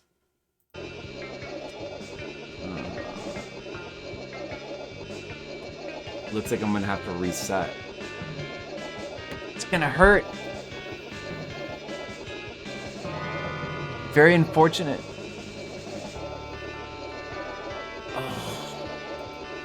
Stupid game. Stupid game. Oh, you son of a bitch. Well, maybe I'll do that bridge stage better this time. I lost a ton of lives. Okay, I guess we have to reset, right? Does anyone get any ideas? I guess I'll reset.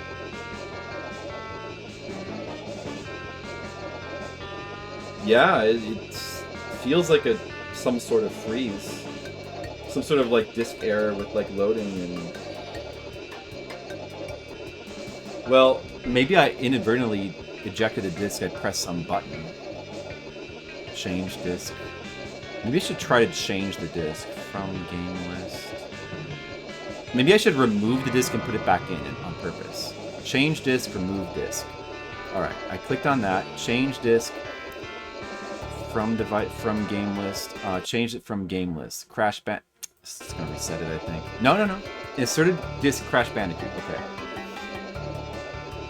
Now I'm just gonna not touch anything. I'm gonna wait. It's not looking good.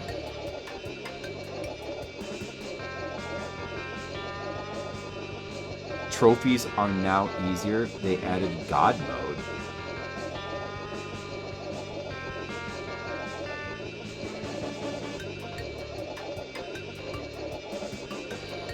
Infinite limit bursted.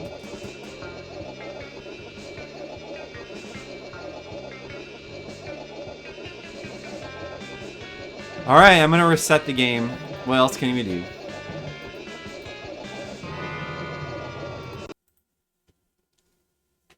That's alright, I'll just play through those stages again. We might have to play through a bunch of stages. Because the last time I had a chance to save, I missed the chance. Now I regret that. Maybe it's somehow saved in there. I don't think so.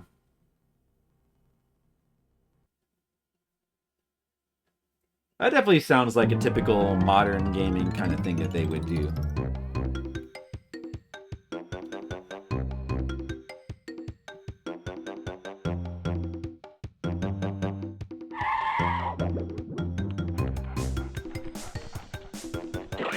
They should just add the like a button to like auto collect the achievements, so you just like get them.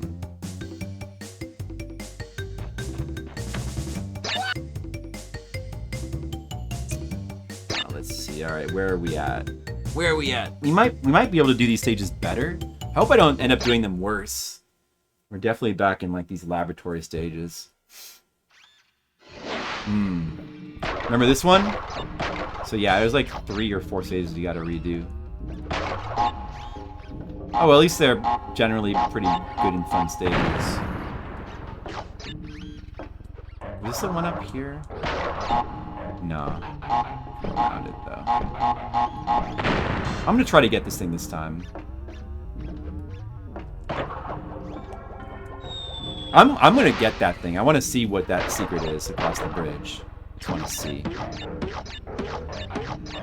If I die a couple more times, I'll load.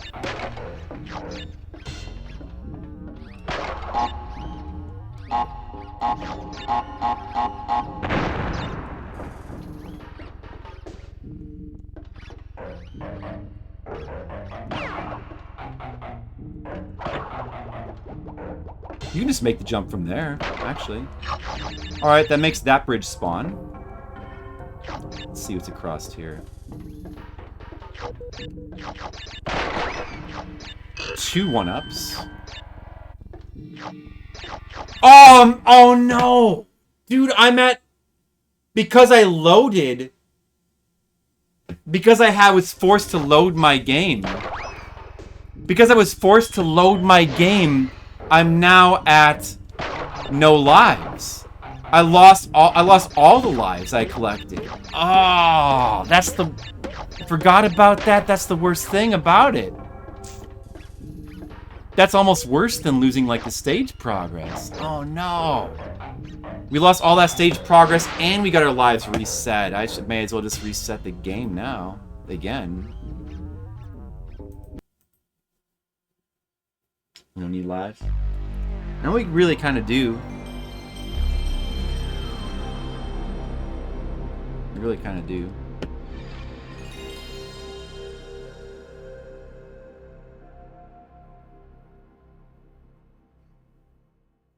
For a moment. They felt they need to overdo it. Yeah. That is a pretty difficult thing to handle. Like, in all honesty, it is kind of a no-win situation, but like, in my opinion, yeah, I mean, the thing with that game is, what I would say is, for like, as far as like being a straight remake, what you really just want to do is just try to capture it as straightforward as you can. Like, don't embellish it, don't change it, but they're kind of doing a thing with the game, with Final Fantasy, with those remakes, where they're trying to do an interesting thing where like they're trying to change everything, and it's like it's not actually a real remake. It's like this other dimension, and it's like part of the story, and this other like meta commentary to it about remakes. It's like they're almost doing like a similar thing to Twin Peaks: The Return, except not as insane or as interesting as what David Lynch did, because nobody could ever like live up to that. But the problem for me is that the actual game itself is just not that appealing. The concept behind it is good, but the actual game itself is just not that appealing.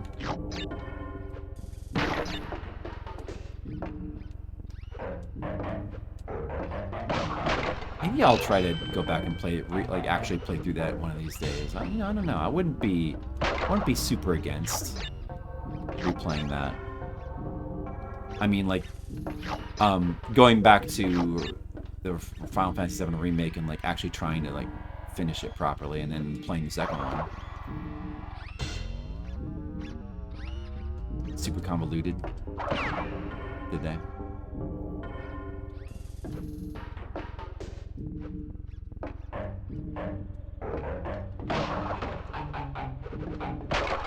What have I got? Right, these things.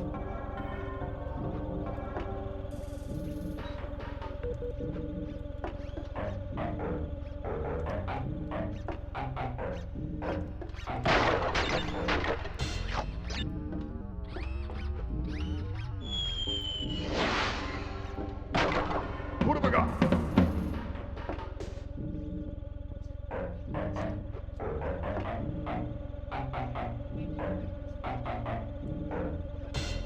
Yeah, it is, it is hard to thread the needle. Honestly, like, I respect what they were trying to do with it. I think their idea, I think what they were trying, that was stupid. Oh, now I'm losing lives. I was doing so good until now. I think what they were trying, I think their concept was actually good. Their ideas and concept were good. I just think the execution is not to my liking, and a lot of that is probably just down to the demands of the market. The way that Square seems to want to make video games these days, what they think that people want, is totally not what I want. So there's probably not a lot of, you can sort of see the direction the Final Fantasy games have gone in, that it's just kind of like that. Although I like the early teens games more than most people, but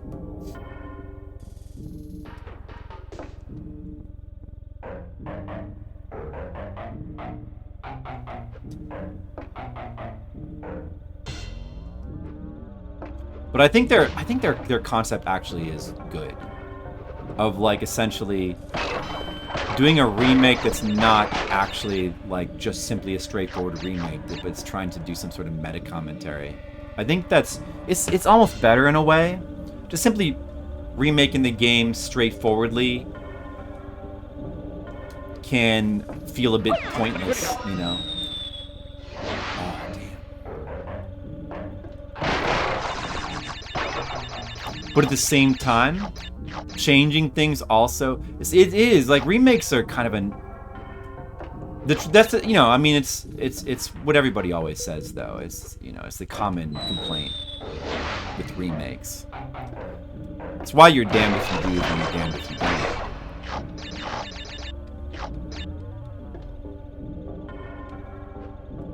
because the trouble is that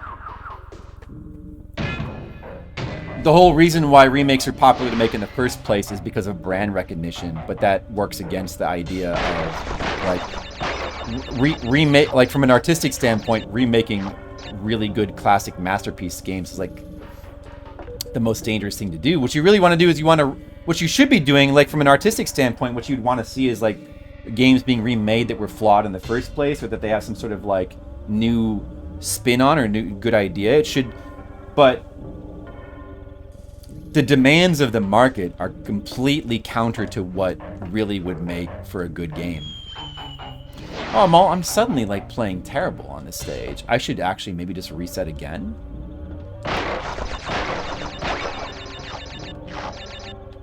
But I guess we can just still collect more lives from... We're going to have to go back and replay the early stages again to collect more lives. Like, we're going to have no choice. No doubt about that. What's going on there? Maybe I do need to reset again. Oh, unfortunate.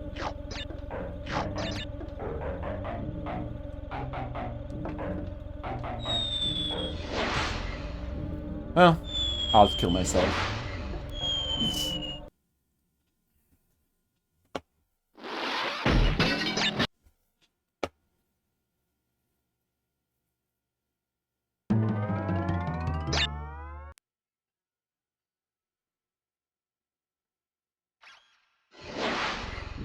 That's true, Red Mages. Yeah, that's one of the, like...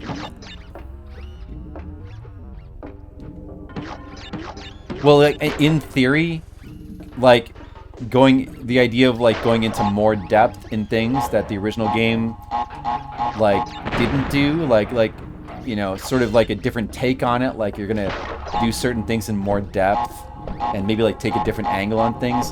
In theory, that's a good idea, but in practice... Well, it's just the way they did it.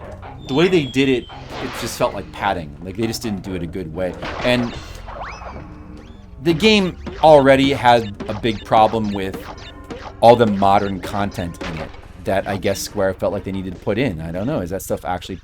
I don't know. It's like all the quests and side quests and all this like padding stuff that the original game didn't have. And then when you add that on top of that, you add like... what feels like story pattern as well. You know.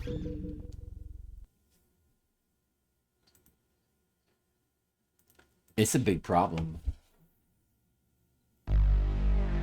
Exactly, Mr. Leo. That's why remakes... I mean, that's exactly why remakes are a troublesome proposition. It's like you know... But if your goal... The thing is, if your goal is to just make money... then trying to make a good piece of art is, you know, it's not... Well, I think in the long run, the best strategy to make money is to make a good product and to make a good piece of art. Like, I do believe that, but if for whatever reason you don't think you can, like if you don't... Or if you just simply have a bad outlook, then the idea of remaking an extremely popular thing because of the brand recognition is very seductive. But I think, you know, we've seen time and time and time again that it often has bad results. It kind of feels like we're in a state where companies just don't learn from their mistakes. Like, for whatever it is, like, game companies have stopped being able to learn from mistakes.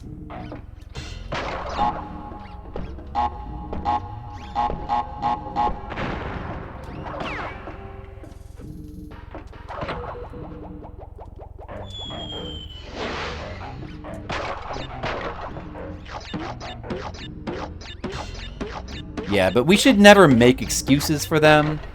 Or, I don't believe that you should, like, we shouldn't apologize for them. Like, oh, they have to make money. Fuck that. You know, because that's really, like, that is kind of, I think that's kind of a lie. you know? You don't have to do the crass commercial thing to make money. You can make money. And you know what? It's been proven in like the the golden years of like Super Nintendo, NES, Super Nintendo, like all the classic retro things. It was very possible to make money by making a good piece of art. It's still possible. Like, people still do it. It's just that it's seemingly creators' ability to do it is like less. So probably because of that, they tend to turn to crass, commercialized ways of trying to make money instead. But we you know,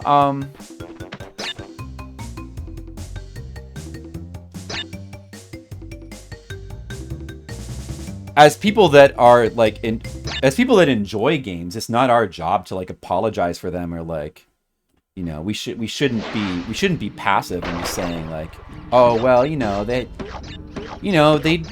were afraid to take risks and they just wanted to like do the easy thing to try to like just, you know, worry about their bottom line. And it's just a shame that, you know, that's just the way it has to be. It doesn't have to be that way. I don't know. Maybe if people like were less quick to make excuses. I don't know. We're so heavily trained to make excuses for the companies and to like go along. Oh well, they have. Yeah, I don't know. I feel like that's bullshit. We're all kind of part of the problem, maybe.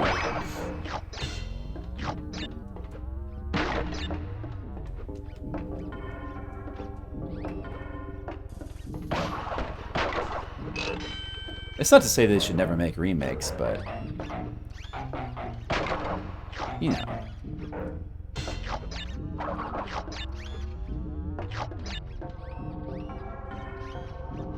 It's such a predictable... The fact that like it just ends up the way it does so often is so predictable. Like, I guess though, I don't know. Maybe probably Square has made tons of money off their Final Fantasy VII remake, and maybe they're happy with it. I don't know. It's a super expensive game. I don't really know. They probably are happy. I mean, I'm sure it's super successful. From like a business standpoint, I'm sure they're happy.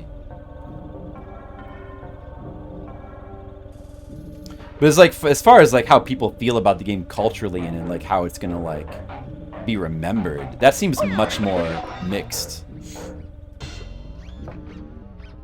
I feel like see, this was what sucks about having to replay through the stage.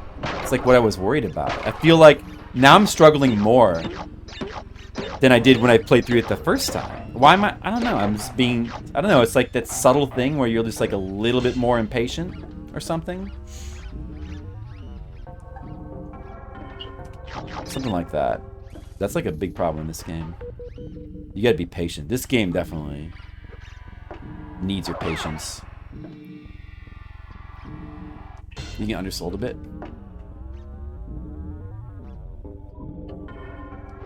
Well, you know, it's versus their expectations, and their expectations have to be very high because they're extremely expensive games. It was definitely like there's no way it could have been wise for them to like split it up into 3 games. There's no way that could have been wise.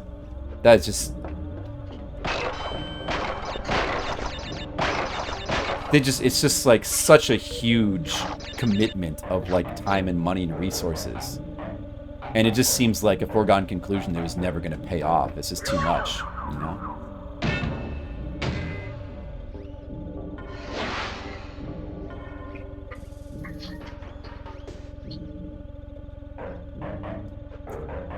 No, it's not like the game. It's not like, you know, I don't know. I'm probably being a bit too negative on it because like it's not like the game is a bad. I don't think the game's a bad piece of art at all. I think it's got really good ideas. I just think it's got unfortunate execution.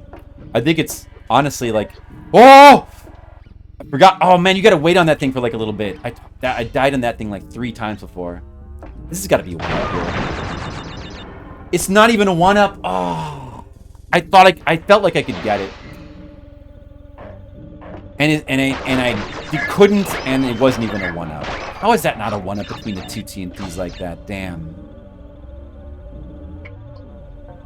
Damn, how's that not even a 1-up? Unbelievable.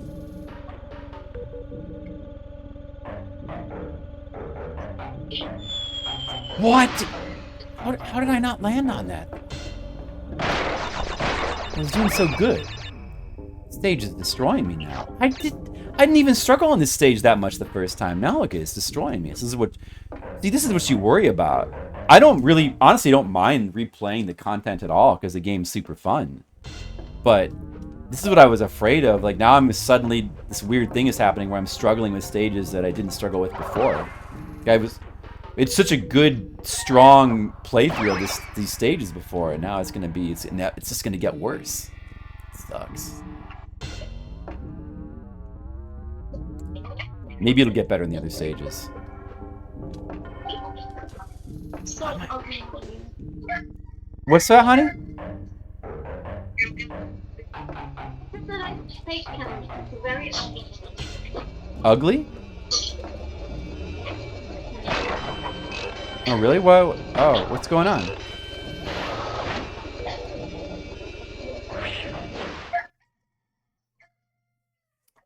Yeah, I felt very mixed on the combat system of the first game when I played it as well. Honestly, like, I like the combat of Final Fantasy 15 more. Now, people get kind of down on Final Fantasy 15's combat. I feel like Final Fantasy 15 is very similar problems to Rebirth. But I feel like, overall, 15, when I first played it on release, the original version, with its, I don't know, it was doing things, overall it felt more fun to me than the remake. Remake's combat is not bad or anything. It feels, I don't know, it just feels like a bit too much, a bit too overstuffed, a bit too kitchen sinky, and because of that, like, it always just, I don't know, it always felt a bit off to me, like it could never quite get comfortable. I think that's what it was.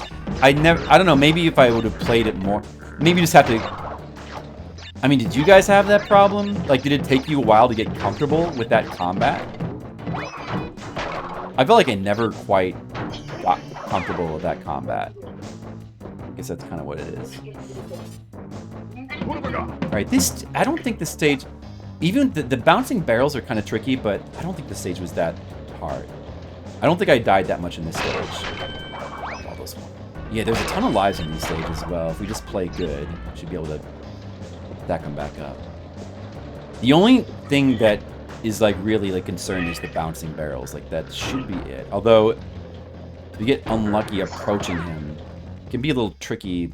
You have to kind of get it's not really an exact science. You gotta kind of have the feel for when to use your attack. It's pretty generous, but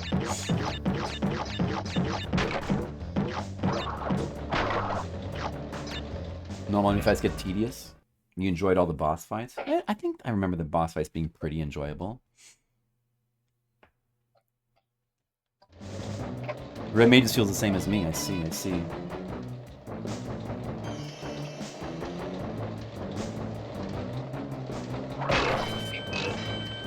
It is ultimately just it's a tough issue for a game like that. A game that is trying to be a remake of a game that is an RPG, a turn-based RPG, which therefore makes sense for having multiple character party battles where you can each character gets their own turn. It just multiple character parties just don't make a lot of sense for an action game. It inevitably results in weirdness where you gotta switch characters constantly, but then the other characters are AI controlled, or the weird issue in Rebirth where you're switching characters around, and then whichever character you pick is who all the enemies focus on, and it's kind of cumbersome, you know. It's got that, it never gets rid of that cumbersomeness, you know. It's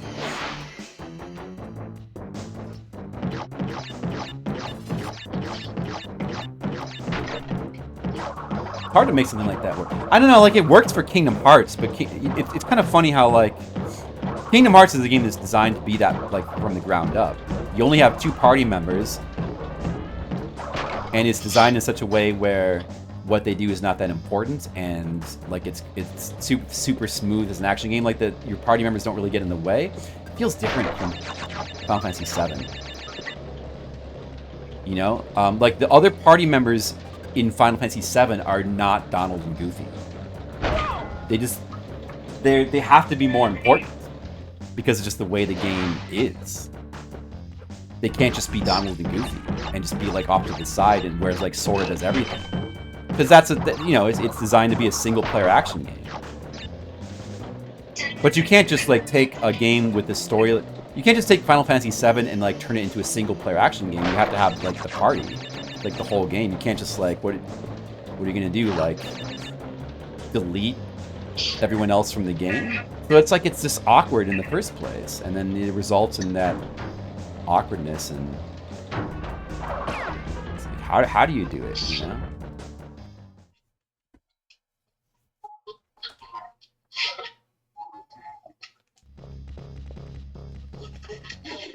RPGs.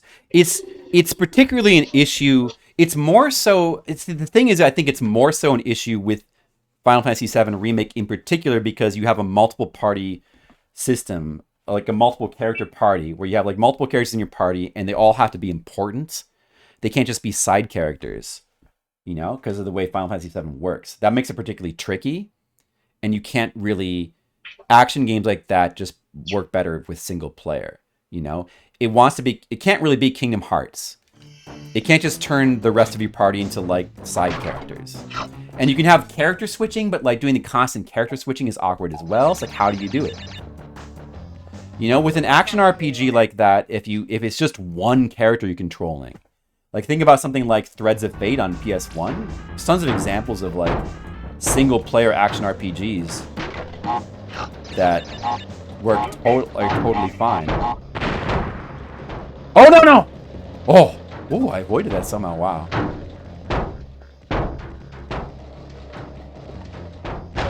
Oh, I was trying to rush that too much because I was trying to beat the bouncing barrel. We're still doing okay, though. Real-time RPG combat game? That has really good AI party members. They always have to be managed and babysit. Kingdom Hearts. Yeah, exactly. But I mean, like, constantly switching party members is, like, that itself is, the fact that you have to do that is, that itself is kind of awkward, don't you think?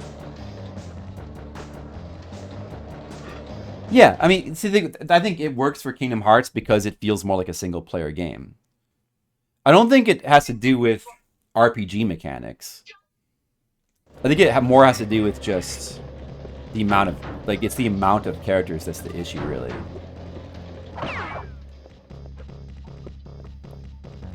I mean, it's a separate issue. Like, the Final Fantasy, I don't know, the issue that I'm pinpointing there is, to me, is just the fact that it's a multiple character party game, like, and they're trying to sandwich that into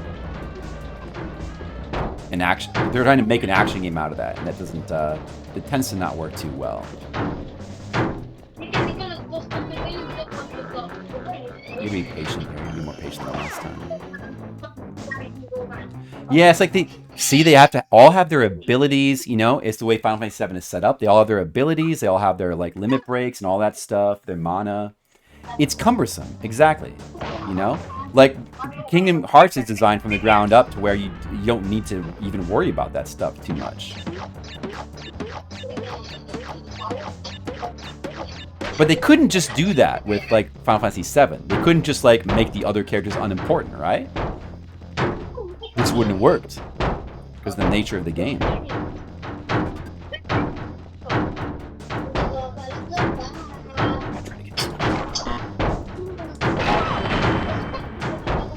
Oh well. I had to try to get that.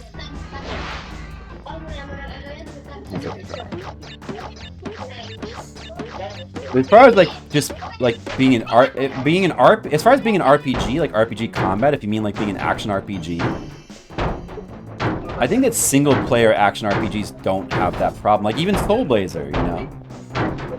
Like imagine Soul Blazer if you had party members that were you know, and they'd have to be AI controlled, right? That's the only way to do it. Look at like another Super Nintendo RPG, Lord of the Rings. Okay, there's a game that tries to do it in a unique way, like where it's like normally if you have multiple characters in your party, but it's an action game, you can only control one because that's just But what other way you could do it? You could make it so that you control all of them at once. That's what Super Nintendo Lord of the Rings tried to do. They give you the option to like control multiple characters, and you kind of like have this like little massive lemming dudes, and you can switch between them though. You don't. That's only an option, but it's there. It's pretty funny to try to play the game that way. It's super awkward. This is the one I messed this one up before. Let's try to not mess it up this time. You know what I mean? Look for it. But that's an example of how you could do it differently, but it doesn't really work. You know, Super Nintendo Lord of the Rings is not a great example of how to do something right. But it's one of the few examples I could think of doing something like, what else could you do but use AI? Son of a, it happened to get, man, that one is so tricky. Like, you don't think you have to rush. I forgot. It's like, you have to actually like rush at full speed because the TNTs all detonate each other. Doesn't seem like that's gonna happen. Oh man. Failed it again.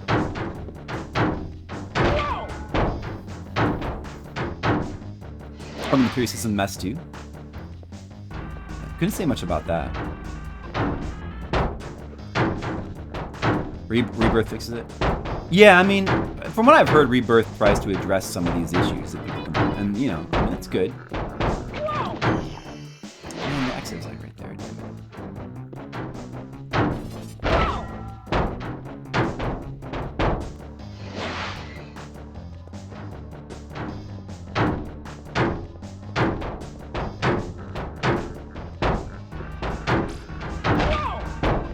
It's crazy how much progress I lost from that game freeze. That game freeze that happened, that could be responsible for like single-handedly for like turning this into a 3-stream game. This might be a 3-stream game now. I think we're gonna finish it in 2, but now it's like I think we've been knocked back into the 3 streams. I don't know. It's not looking good. I don't think I can stay up super late tonight. I can't.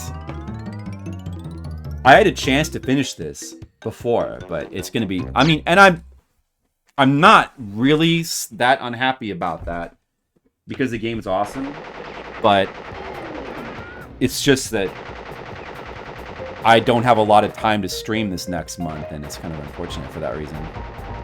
I want to play more games.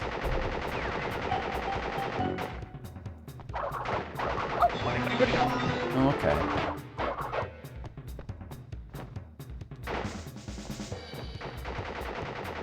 We're definitely gonna have to go back and farm lives, so not about that.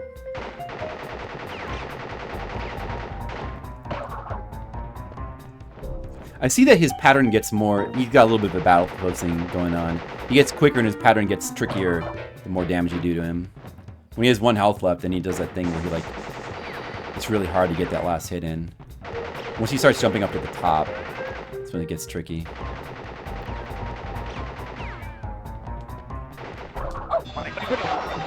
Man, see, like, I really had to take damage there, huh? Like, man, it seemed like, I guess I was just like a little bit off with like behind my spin. It can be stricter than you think it's gonna be.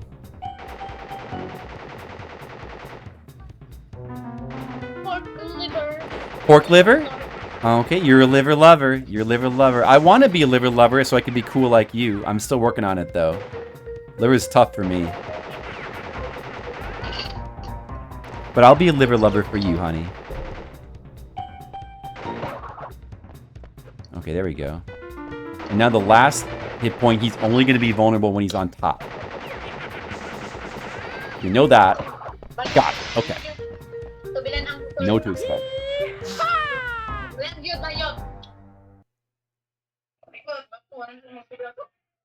Honey, I hope you enjoy your liver. Are you going to cook it? Where'd you get the pork liver from? Does anybody in chat like liver? Oh, this stage. Okay, there was There was 2 1-ups and some stuff back here in the secret. I'm gonna try to get it. I think it's not that hard if you know it, what to do. Yeah, see, first try, okay. Kinda worth it.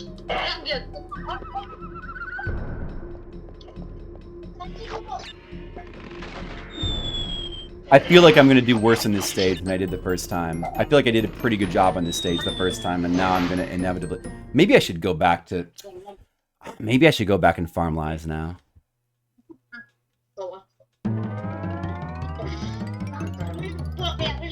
And I think I better go back and farm lives.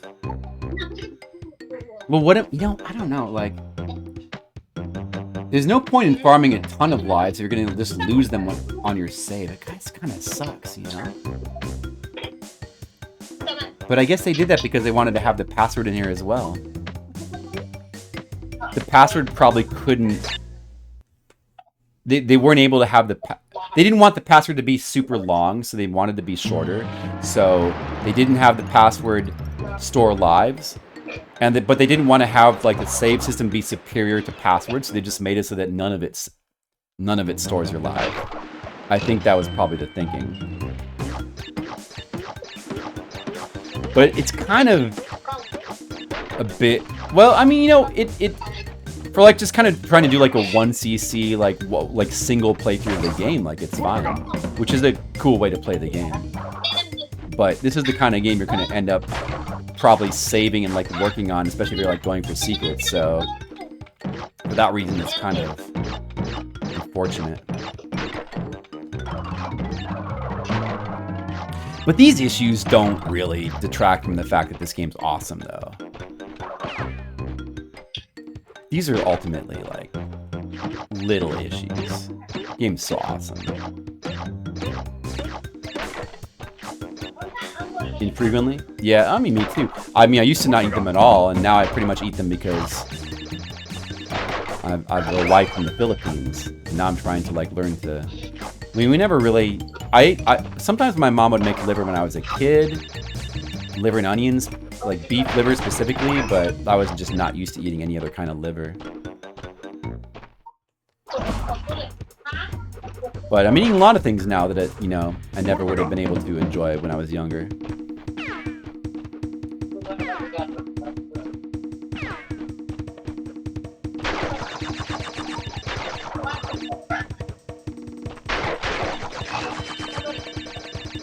Yeah, see, this first stage, if you're just coming off of a save, this first stage is pretty good for lives. I think the first 3 stages here are all pretty good for getting lives. The 4th stage is pretty good as well.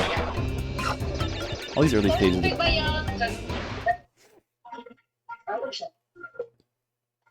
Whole cow liver. It is. The liver's got that kind of irony taste. It just kind of tastes a bit weird, a bit unpleasant if you're not used to it. And I still am not at a point where it's hard for me to enjoy it.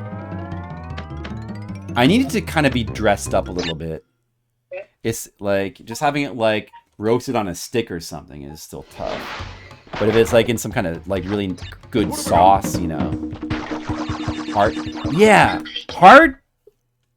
Heart seems good. I want to get more into heart. I want eating heart. Honey? Hey, honey? Do you remember if I ever got to try some heart when I was in the Philippines? Did I ever try like chicken hearts? Do you remember if I ever got to eat any hearts in the Philippines? I never did? I thought maybe I might have tried some chicken hearts at one point. But I couldn't... I ate your heart? I'm sorry. Didn't mean to.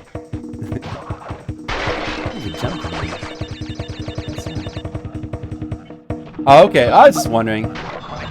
Well, I really... Yeah, I've heard good things about hearts. I want to try to eating more hearts. Honey, we got it. When I come back to the Philippines next time, we got to eat some, like, chicken hearts or... What are some good hearts to eat, honey? I did it perfectly. Are pork hearts good? Do you ever have pork hearts? I bet those are good. Have you guys, okay, in the chat, who here, I mean, besides, I guess Red Mages is probably going to be the only one. Has anyone else ever eaten any heart? Animal hearts? I think that chicken hearts are not that hard to get in the Philippines. Like, I think they had them at the night market when we went the last couple times. You could get them from the market. The night market. Some nice, delicious hearts. And now I want to eat more animal hearts. Getting excited for hearts. If someone were to come into the stream right now and be like, what's this guy talking about? Hearts? Like, is he want to play some Zelda, Legend of Zelda? Or Castlevania? Like, maybe collect a bunch of hearts so he can, like, use his sub-weapon? No, I'm talking about eating real animal hearts. I'm talking about Zelda or Castlevania. Okay? Let's go.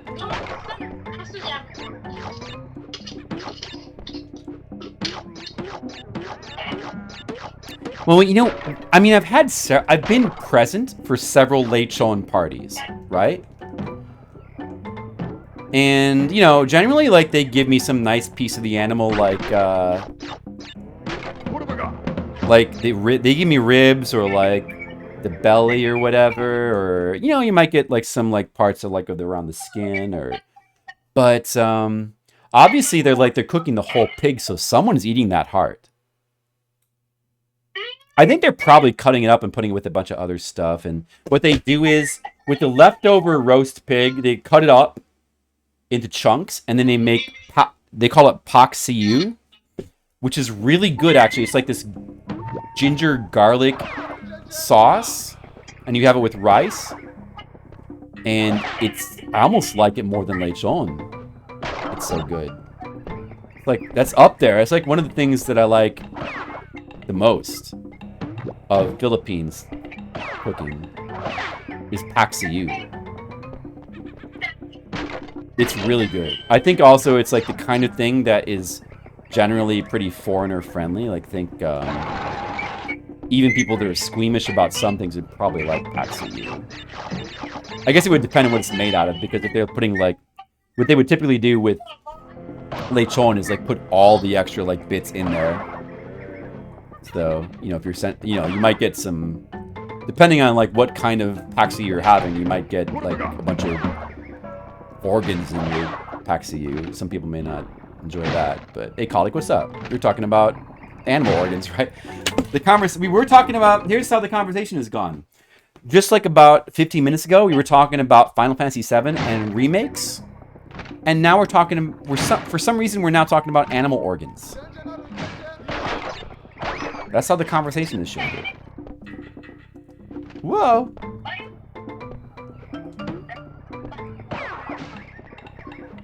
Can I exit? Oh, you can't midair. Okay, so you can't save yourself if you, like.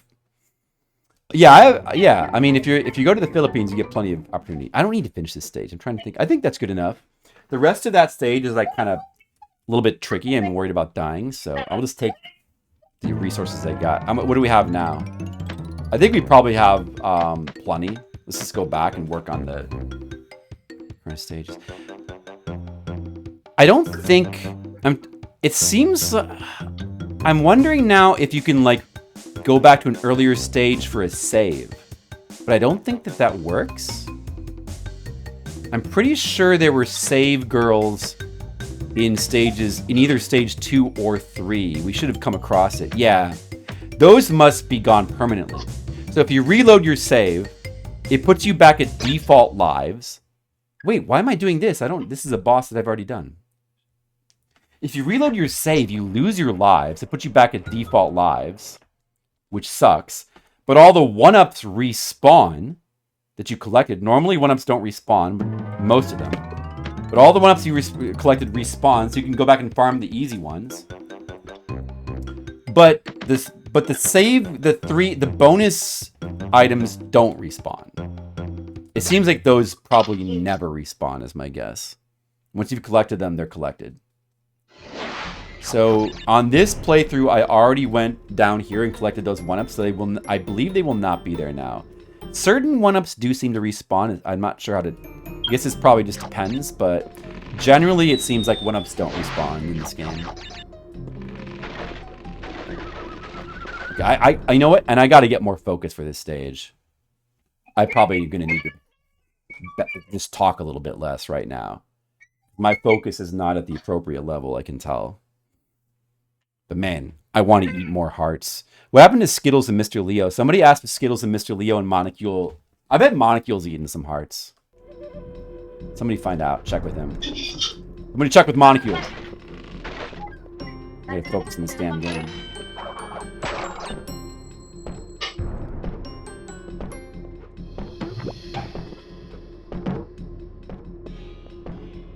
Alright, this stage is tough. But I figured out the tricks to it. I'm gonna do it really good this time. I swear. I swear I am.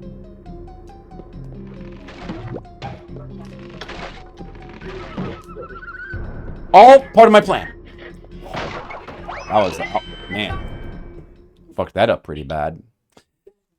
There's save ladies here. I must not have got these save ladies either last time because we didn't get the save here. I wonder if we missed one or if I failed it. Or no, was this the one where it froze, where the game froze? This might have been the stage where the game actually froze. Yeah, wasn't it? I guess so.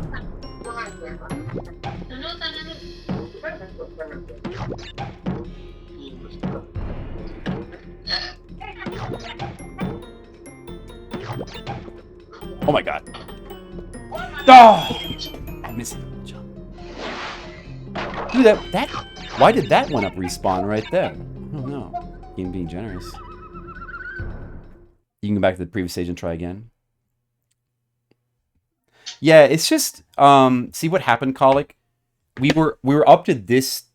No, wait, I was past this stage as well because there was a stage after this where there's like a lab with like green acid and yeah, I was past this stage. There was another stage as well past that, I think. There's like the 2 lab stages. I was a couple stages past this stage.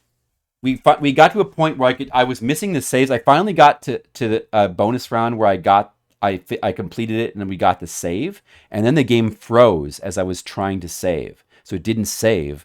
I lost all my progress. I got knocked back, seems like about 6 stages. And for like the last hour, I've been trying to redo the progress I lost. And the first time these stages are tough. I played pretty good the first time through them, and now I'm like struggling more. That's what is happening now. It's an unfortunate situation. And it's not pissing me off at all. The game's still awesome. The game is still awesome. It's totally fine. But in terms of game enjoyment, but in terms of stream feeling of progress, it's not so good as you might expect. Okay, there we go. I have to be careful how I bounce off these guys. I have to make sure I do it correctly.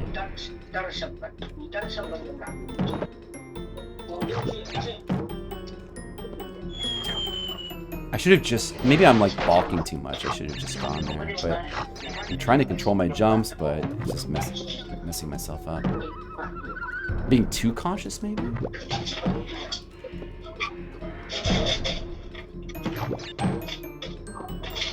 We still have a decent amount of lives. Let's try to just get more focused.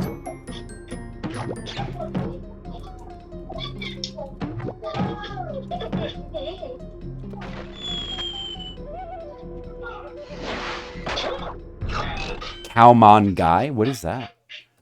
Cowmon Guy? Is some kind of... Maybe it's like kind of in preparation, but when I was at the last convention, a KaiCon, I went to 2 different Thai places. I decided to go like a bunch of Thai food. One of the things I got, I forgot what it was called. I posted the name in the Discord, but it had a name kind of like that. And it was like all this shredded chicken over rice with vegetables, and then they put like a cooked egg on top of it. And the first place I went to, the first Thai place, I got Thai curry, and I asked for max spiciness, like the max level. because I'm trying to, you know, get myself ready. I'm trying to prepare for Thailand. And it was not spicy at all.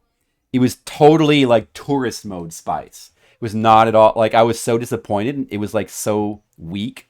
So the next place, this place with like the shredded chicken and the rice and the egg, like they were like, okay, you can have max. I was like, I want the max spiciness, like the max. And they were like, do you want Asian level? That's above maximum. And I was like, yes, give me the Asian level. Because when I go to Thailand, we're going to be eating true Asian level spicy food, of course. So I got like this rice bowl with chicken and egg and vegetables. It was like it was like totally different from the other place. This place, maybe more authentic, was like one of the spiciest things I'd ever eaten. Like every bite, my mouth was on fire. But you know what? I finished it. I finished it anyway. I'm proud of myself. I'm ready for Thailand, in other words. I'm ready.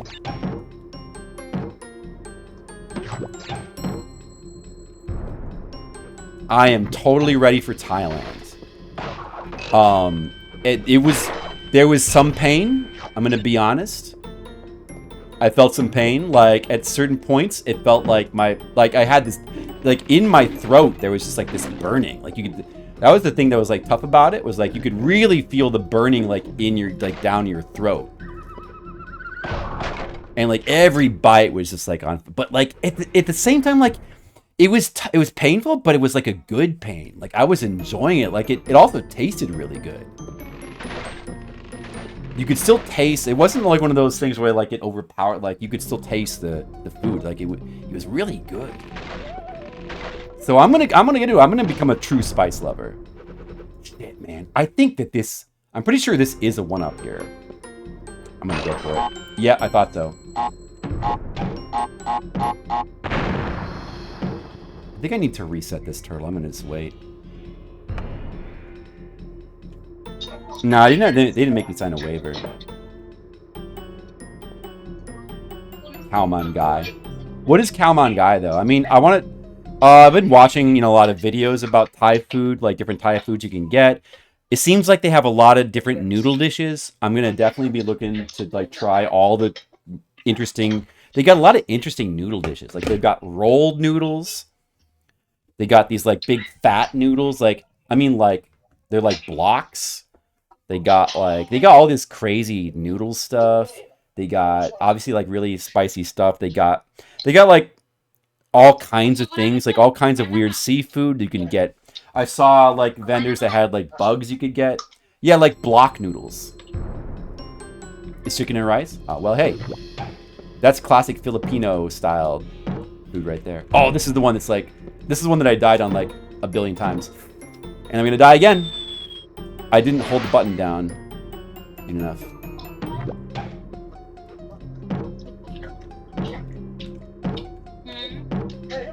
I got it that time. Yeah, that's it. Oh, that's what I said. Okay. This isn't...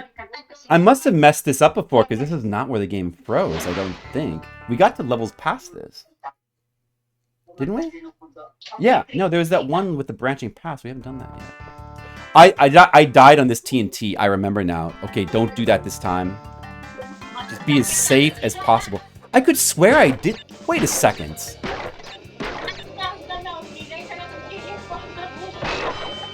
I could swear that I finished this stage. What? What is going on? I remember getting this saved. Why did I... Why is it... Why? Why? Did I do it? Did I like... Maybe the save... Maybe I clicked no by accident. Somebody check the tape. I must have messed up the save because I got that save before. I thought I had that. Well, it's okay. I know I saved that time. It said memory card. The memory card thing popped up, so I definitely saved for sure that time.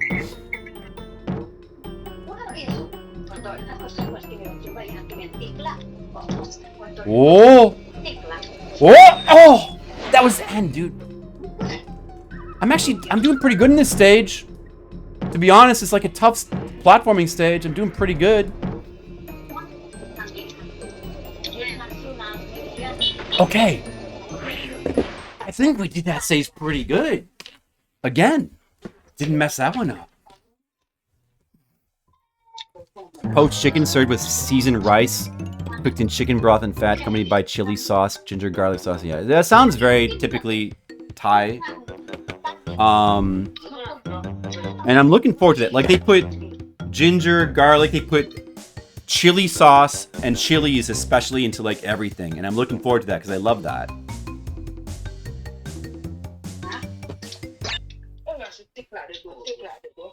I want to like get some like authentic Thai curry, although I think that the Thai curry that we have is actually not that far off from what they have there. But I know they got a lot of stuff that we don't have here. Though they have a lot of interesting stuff that you would never find at a Thai place here in America. So I'm definitely gonna try to steer towards the interesting stuff. But I do want to try. I love curry at the same time, so I got to get some curry for sure. Wait a second. I never did this stage. Wait, what's going on? Red Mage is caught Skittle. What's going on? I never did this stage. But what about the other stages? Why? It's like, did the game change? What happened? What about those other levels I haven't done yet? There's those levels in the lab where it's like you got the blue and the red pipes. The blue and I haven't redone those yet, right? The blue and the red pipes. There's like two of those, and one is like side scrolling, one is overhead. Like we didn't. I haven't done those yet, and I'm somehow on a new stage. What's going on?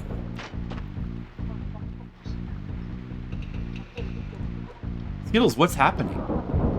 I'm so confused right now.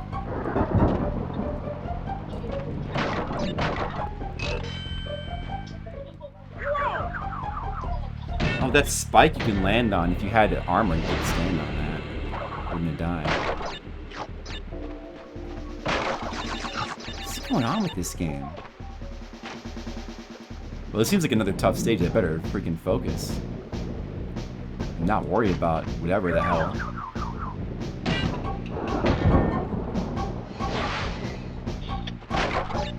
Because it's really not important. I've been trying so hard to like save my lives, but really shouldn't worry about the lives. Inevitably, they're all gonna disappear when I have to like load my save the next time, which I'll probably have to do. So I don't think we're gonna be beating the game tonight. I don't know, maybe we still will. If the progress can get a bit quicker and there could be no more freezes, but I don't think so.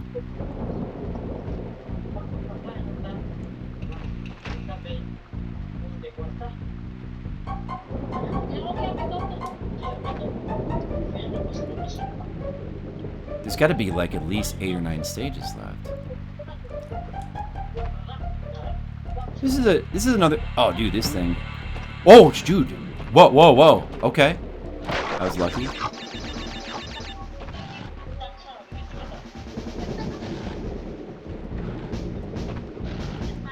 This is a pretty cool stage design, but it's also like not. It's another stage that's like just a side scroller. I think that this is a little bit of a weakness of this game. It's not as maybe it's not as amazing as it's still pretty amazing, but there's just a bit too. I'd kind of forgotten. There's a bit too many side-scrolling stages. There's not enough like, or there's. I guess that's getting to be the case. There's been like 1 or 2 too many side-scrolling stages. The side-scrolling stages are just like not as cool to me. I had to get that. Because like at that point, like any, you're just playing like a weird side-scrolling platformer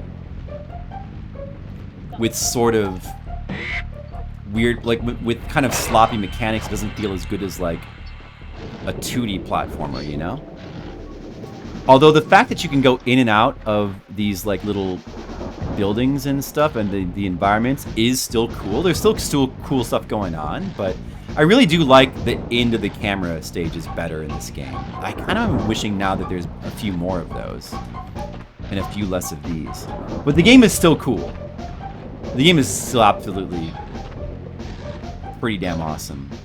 It's like maybe it's not the ultimate masterpiece I thought it was. It's merely just a very excellent game. It may just be merely a very excellent game.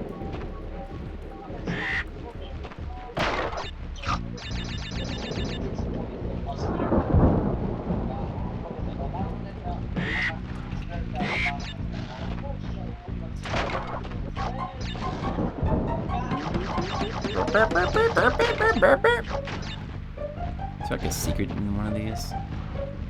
Okay. Oh, right here, the spike. Let's take a little break here and examine.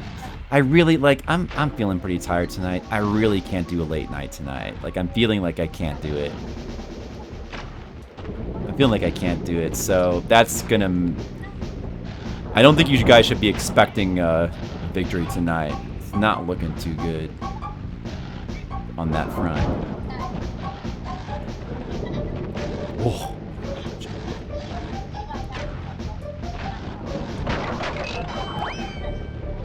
But hey, you know, it's not... You guys aren't going to be mad if we just, like, have one more Crash Bandicoot stream, right? Like, it's a good game. I'm excited to see, like, what the late game stages are. Let's see what they all are. Could be more cool ones. I like all this stuff here. I like the traps here. The level design is still good. Every stage has got good level design in this game, I think. I like this. I like this trap situation here with the timing. That's neat. Oh! I saved it. I saved it. The trick is you got to watch it. You want to try to go before they pop up like this. So they pop up as you jump onto them, so you have the most time. That's the trick with the timing of those things.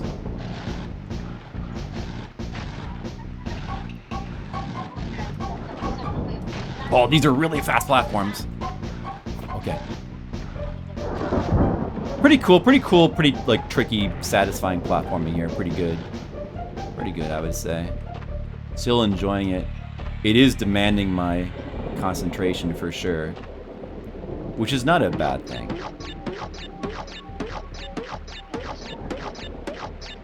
Hey, honey,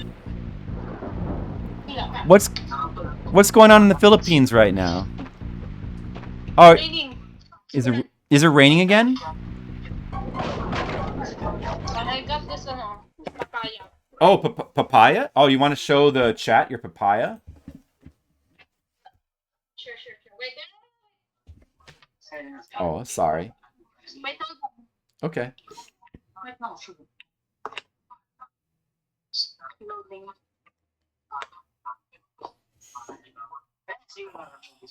I'm feeling tired already. All right, you ready, honey? So this is like not really ripe papaya. So this is vinegar and salt and then chili. Yeah. Ooh, chili. We're gonna be getting a lot of chili in Thailand. So you got papaya. That's a Philippines thing. You get some fruit, like some green mango or some papaya, then you put something salty on it. Which, you know, people in America don't tend to do that as much. But I think it's pretty cool. I'm gonna have more of that when I come next time. I'm gonna put some chili on papaya. That sounds interesting. This is an interesting platform right here. Look at this thing. It's crazed. The game keeps coming up with new mechanics in every stage. Look at this. I like this crazy platformer here.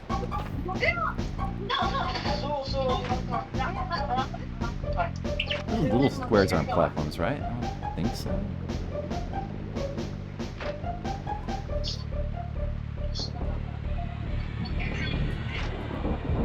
Cool. Okay.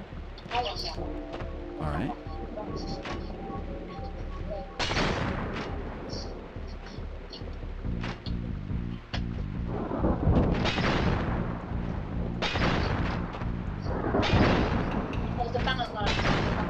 What is this?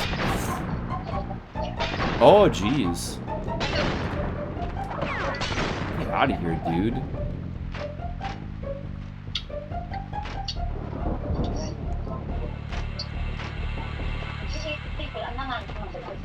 Okay.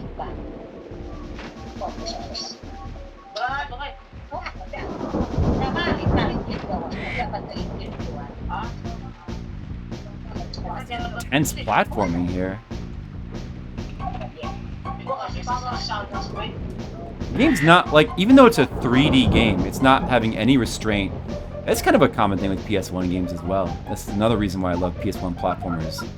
So many games like this that, like, they don't really have restraint. With, like, you know, like, oh, it's 3D, so we better, like, not try to make it as hardcore as, like, a 2D platformer. No, they, like, try. They're really trying with, like, these stages, which is good.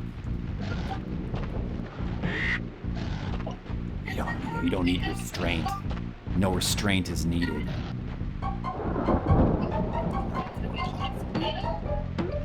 Oh, you can just kill these things? I should have known that.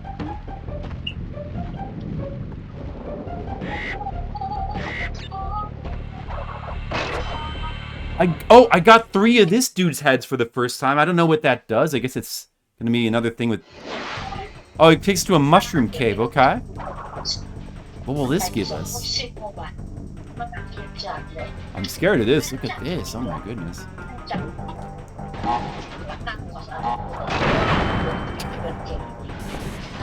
I got greedy for the 1-up. I should have just ignored that 1-up. I should have just ignored it. Now I'm not going to find out what that even is.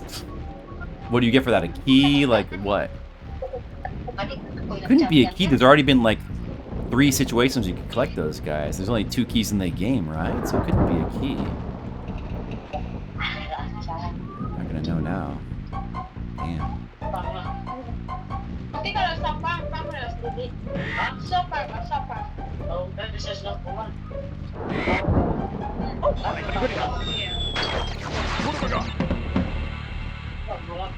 It's a shame. This game is not afraid to, like, only give you, like, a single chance to do things. Like, with the collecting the boxes and also these, like, bonuses, like, you get your 1 chance and that's it. Your 1 chance per playthrough of the stage. And the stages are long as well. Your 1 chance and that's it. Damn.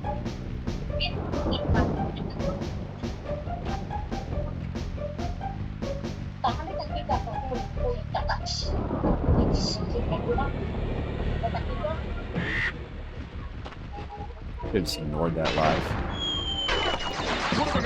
True, that's a good point. Red Mage is much like life. I mean, if this were real life, I would already be gone forever. I would have fallen into the pit, I would be dead, and there'd be no more Crash Bandicoot ever again. Now that's real life, Red Mages.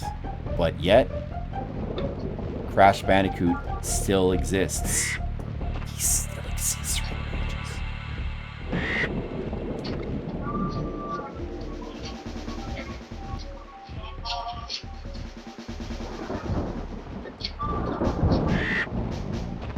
But yet he exists. Kind of like how Red Mages. What is this? Look at all these lives! Wow. Great, the game's just gonna give me so many lives that I'm gonna just end up losing all of them at the save. It's great. I'm almost kind of resentful that the game gives me so many lives.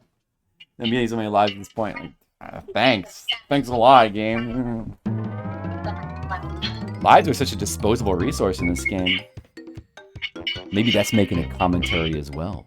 Lights out. Okay. Keep moving forward for now. Wait a second, man, I gotta figure out what the hell is with those other stages. Wait, I can go back to the map, right?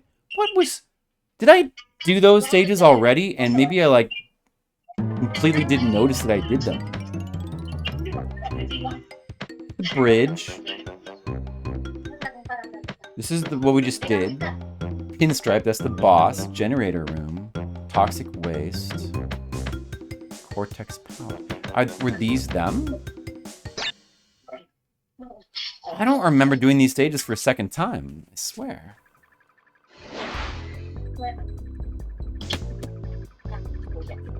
Is this it? Did I do this stage?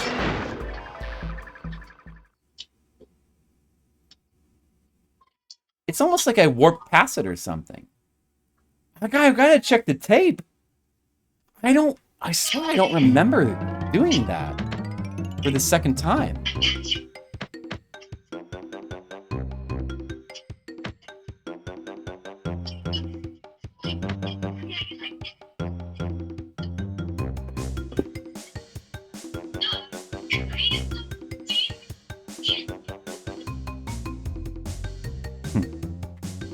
Having fun, honey?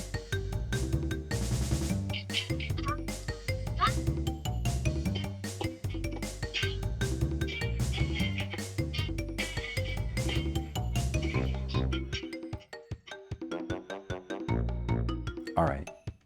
I'm gonna check the stream. I'm gonna just check it because, like, it's perplexing me now. Like, I have to just see. Getting perplexed.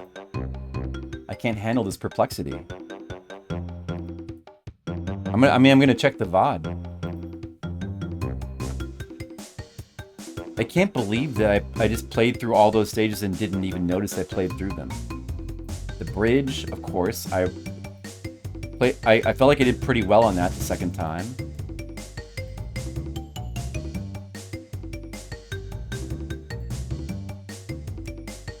This is when we went back to, like, do the lives again, get the lives.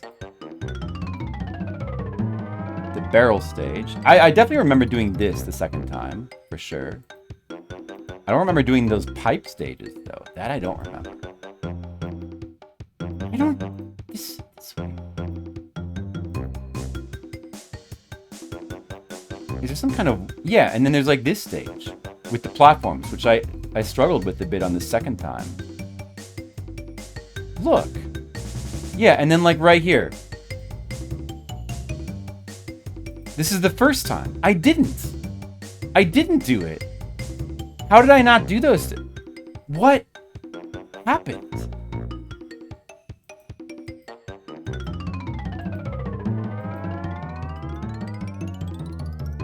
Maybe.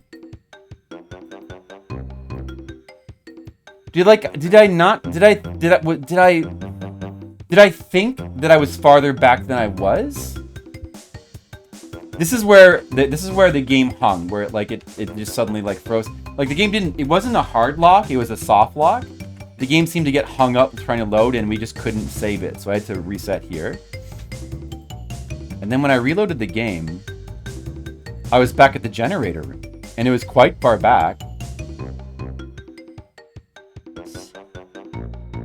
Look. Like... Or... No, wait a second. The generator. So what did I was past all that stuff. I was past it. I was past all that stuff, I get. The generator room was after that shit. Is that after that shit?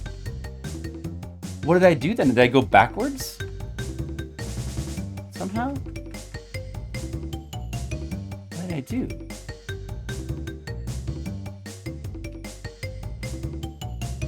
And then I went to toxic waste. Okay. So the pipe stages were before. They were before that. The pipe stages were before toxic waste and the generator. Oh, maybe I was just farther along than I realized. I thought that was farther back. And then the bridge stage, and then... I guess the bridge stage was where the game froze. It was. Was that? Yeah, it was, wasn't it? That was where the game froze. The bridge stage. That was the final stage that we'd reached. Oh, I kind of thought that was the case. Yeah, it was right there. I see. So I was just farther along than I realized. I thought that I was getting sent further back So it's just... Okay. I get it now, guys. Guys, I finally get it. Are you guys glad that I got it?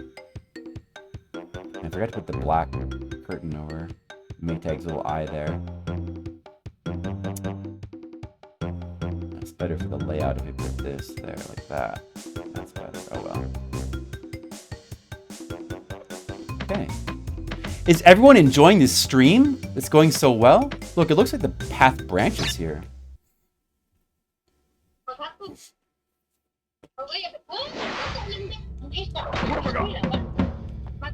Oh man, I kind of vaguely remember this. It's like another, yeah, we got like a light stage, like turning light, which I think is also like a Donkey Kong Country stage as well. It's cool though. It's another good stage concept. So it's like kind of timed then. You can make it to the next one before the lights. It's timed. You just have to go quick. That's basically what it is, I see. I think that is exactly a concept in Donkey Kong Country, if I recall. A stage that does that exactly. But of course, it didn't do it with this, like going into the camera platforming, which is awesome. This is my favorite. Look at this. This is my favorite. Platforming into the camera. It's so good. Love this.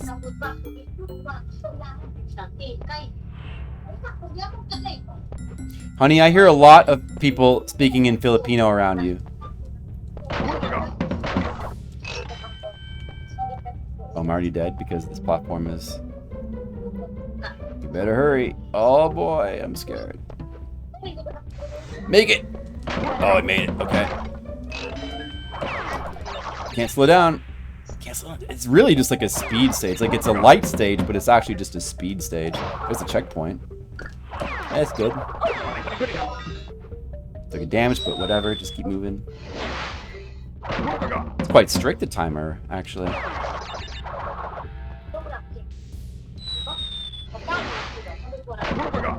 Udibaga!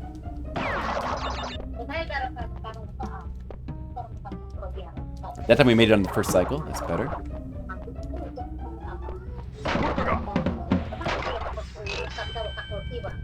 Oh, I managed to save myself by landing on the side piece there. Oh, I might be in trouble. I didn't go fast enough. I dared to slow down. Was that like a gem down there? Oh no, I'm like dead. Because I missed the cycle of this platform. Am I dead?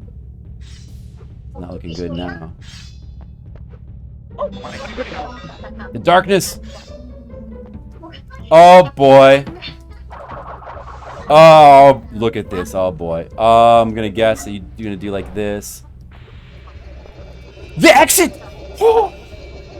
Whoa!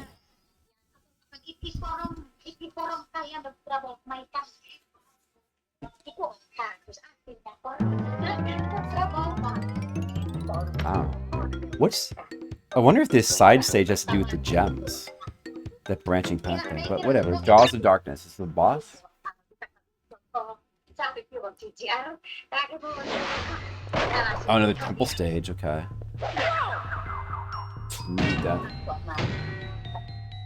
These can be pretty tough. But they're fun.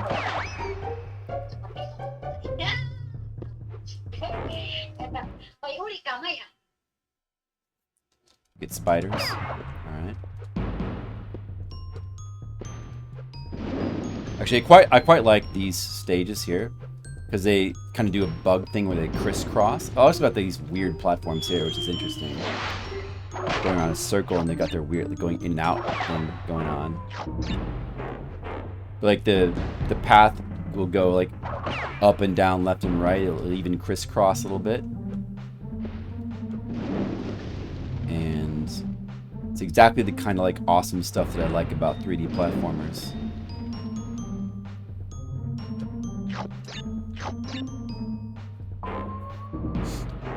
I bet on stuff like this there could be a secret going down from here. Now the camera didn't move, it probably isn't. You could have put something there.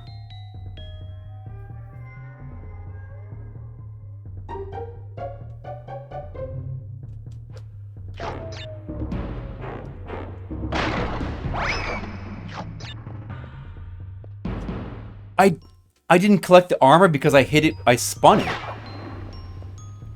Oh man, that sucks. I didn't collect that armor. I hate that you can do that in this game.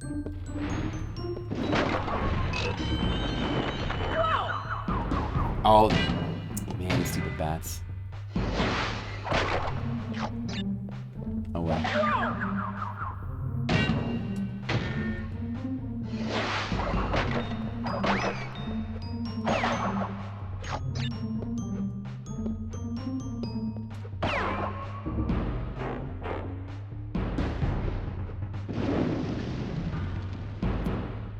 The music could definitely be better on this stage. Not the biggest fan of the music in this stage. It's a little,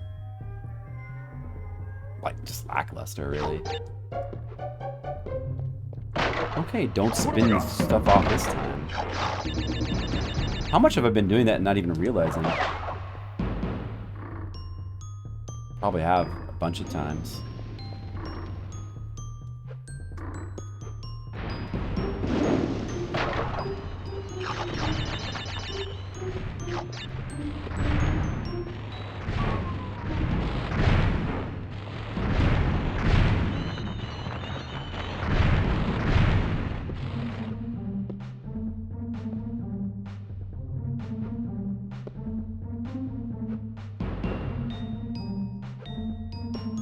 Whoa, almost overjumped that.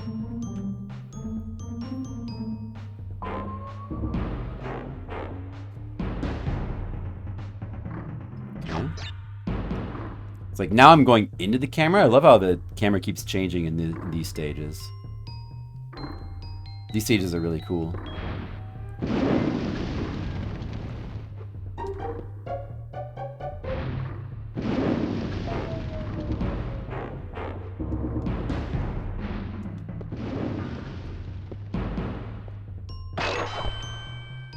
Oh, it's Cortex heads here, okay. I'm gonna jump off this spider. Okay.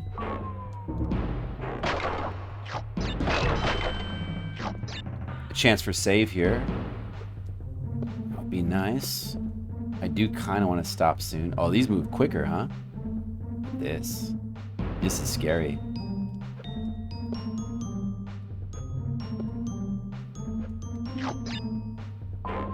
It's definitely a bit scary here. Oh, that was a bit dicey, but I pulled it off. It's a gem thing here, whatever. So not only do you have to collect all the gems, but then you've got to go back through the stages and find the places, or find or remember where the gems are, the gem bridges are. Damn. Hey, honey. I love you.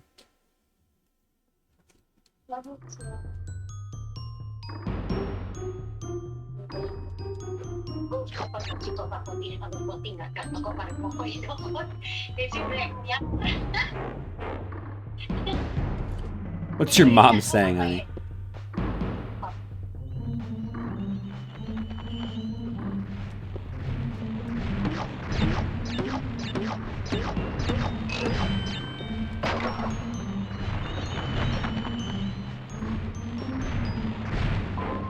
Seems like you guys are having fun. Whoa. Okay, I see.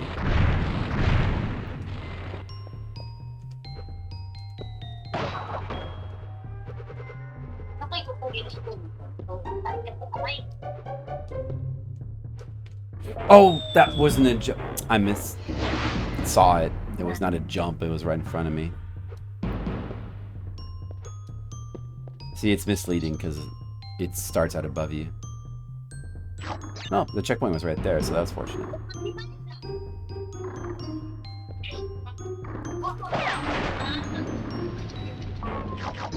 Okay.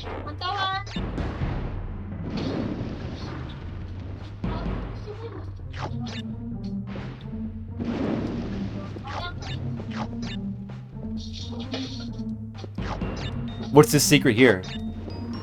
I knew there'd be something here. Look at that. Oh, that was a jump there? Oh. Well, I kind of... Yeah, whatever. I could kind of see that coming. I mean, I was worried about it.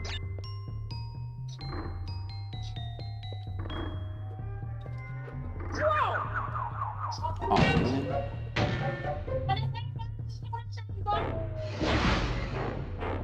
So this particular type of stage seems to have invisible bridges sometimes. It's the second one.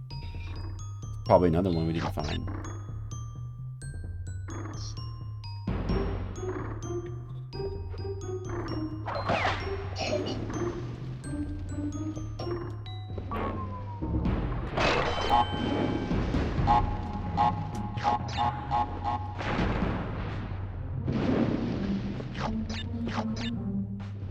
It's over there, okay.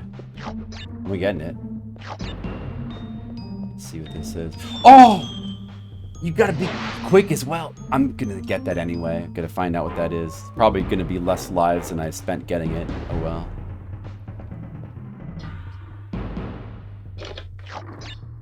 I'm committed now. I'm committed. I'm like pot committed to having to get it.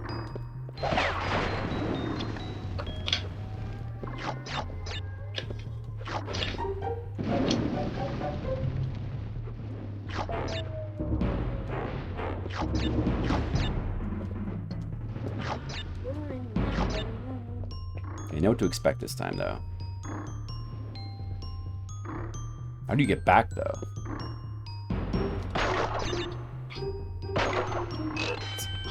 Oh, that's how you get the 3 Cortex heads. Oh, maybe we can find out what this does finally? Okay, just ignore 1-ups. Just get to the end of it. I just want to... Oh, man. Oh! No! Well, I messed up the jump. I'm sorry. Look, it's easy to mess up the jump, okay?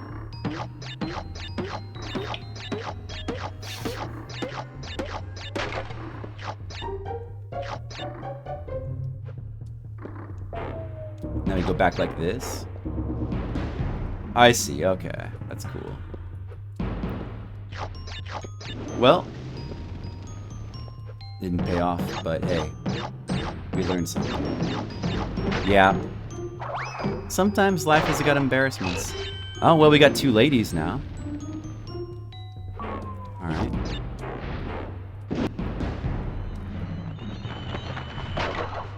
Three ladies. Okay, let's definitely get this save. Definitely gotta get this save. We gotta get the save, Red Mages. I want to save. I want to save my game. I want to save. Just be careful, please. Definitely ignore 1-ups because I gotta go back. Because after I reload the save, they'll be gone anyway. So what good is 1-ups gonna do me? Oh man. Oh, look at this. I'm extremely afraid. I'm extremely afraid. Okay, you just gotta very carefully get those and not mess up. Alright, well, that's a 1-up that I'm probably gonna lose, so whatever. Oh my god. You just gotta keep jumping back. Don't make a mistake. Don't make a mistake. So many 1-ups that are gonna get deleted. Oh well. Right, don't freeze the game. Just let me save. Let's show the password just in case. Alright, there. Now we're safe. Even if it freezes, we have a password. Memory card. Save. Yes, overwrite. Alright, should I stop now? It could be a while into the next save, and it's like almost... I think I have to stop. What's this? Well, I guess it's not going to matter, because after you load the save, this stage probably will count as finished, and all our lives will get deleted. But let's just try to finish it for the sake of just simply seeing to the end of it. And then once I do that, I won't feel the need to like play through it again after loading next time. Should be good.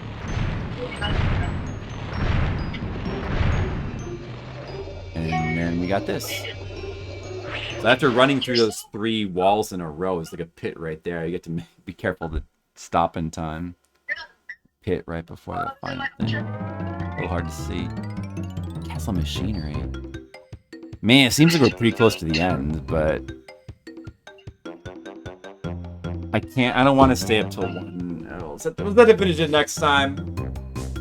If our game hadn't have froze in that one spot, maybe we would be beating the game now.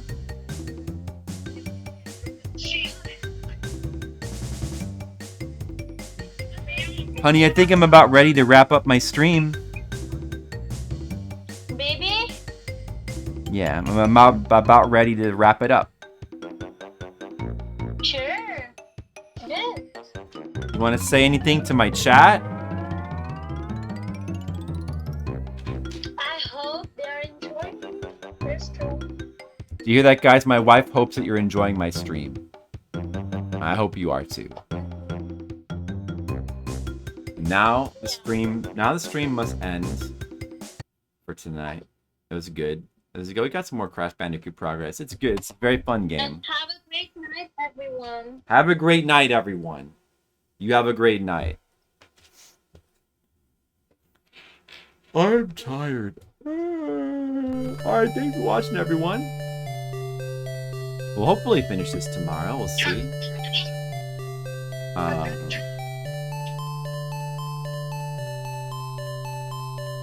Gonna do a quick raid. I'm gonna raid... Oh, dude, Macaw's playing Bart's Nightmare. I like that game.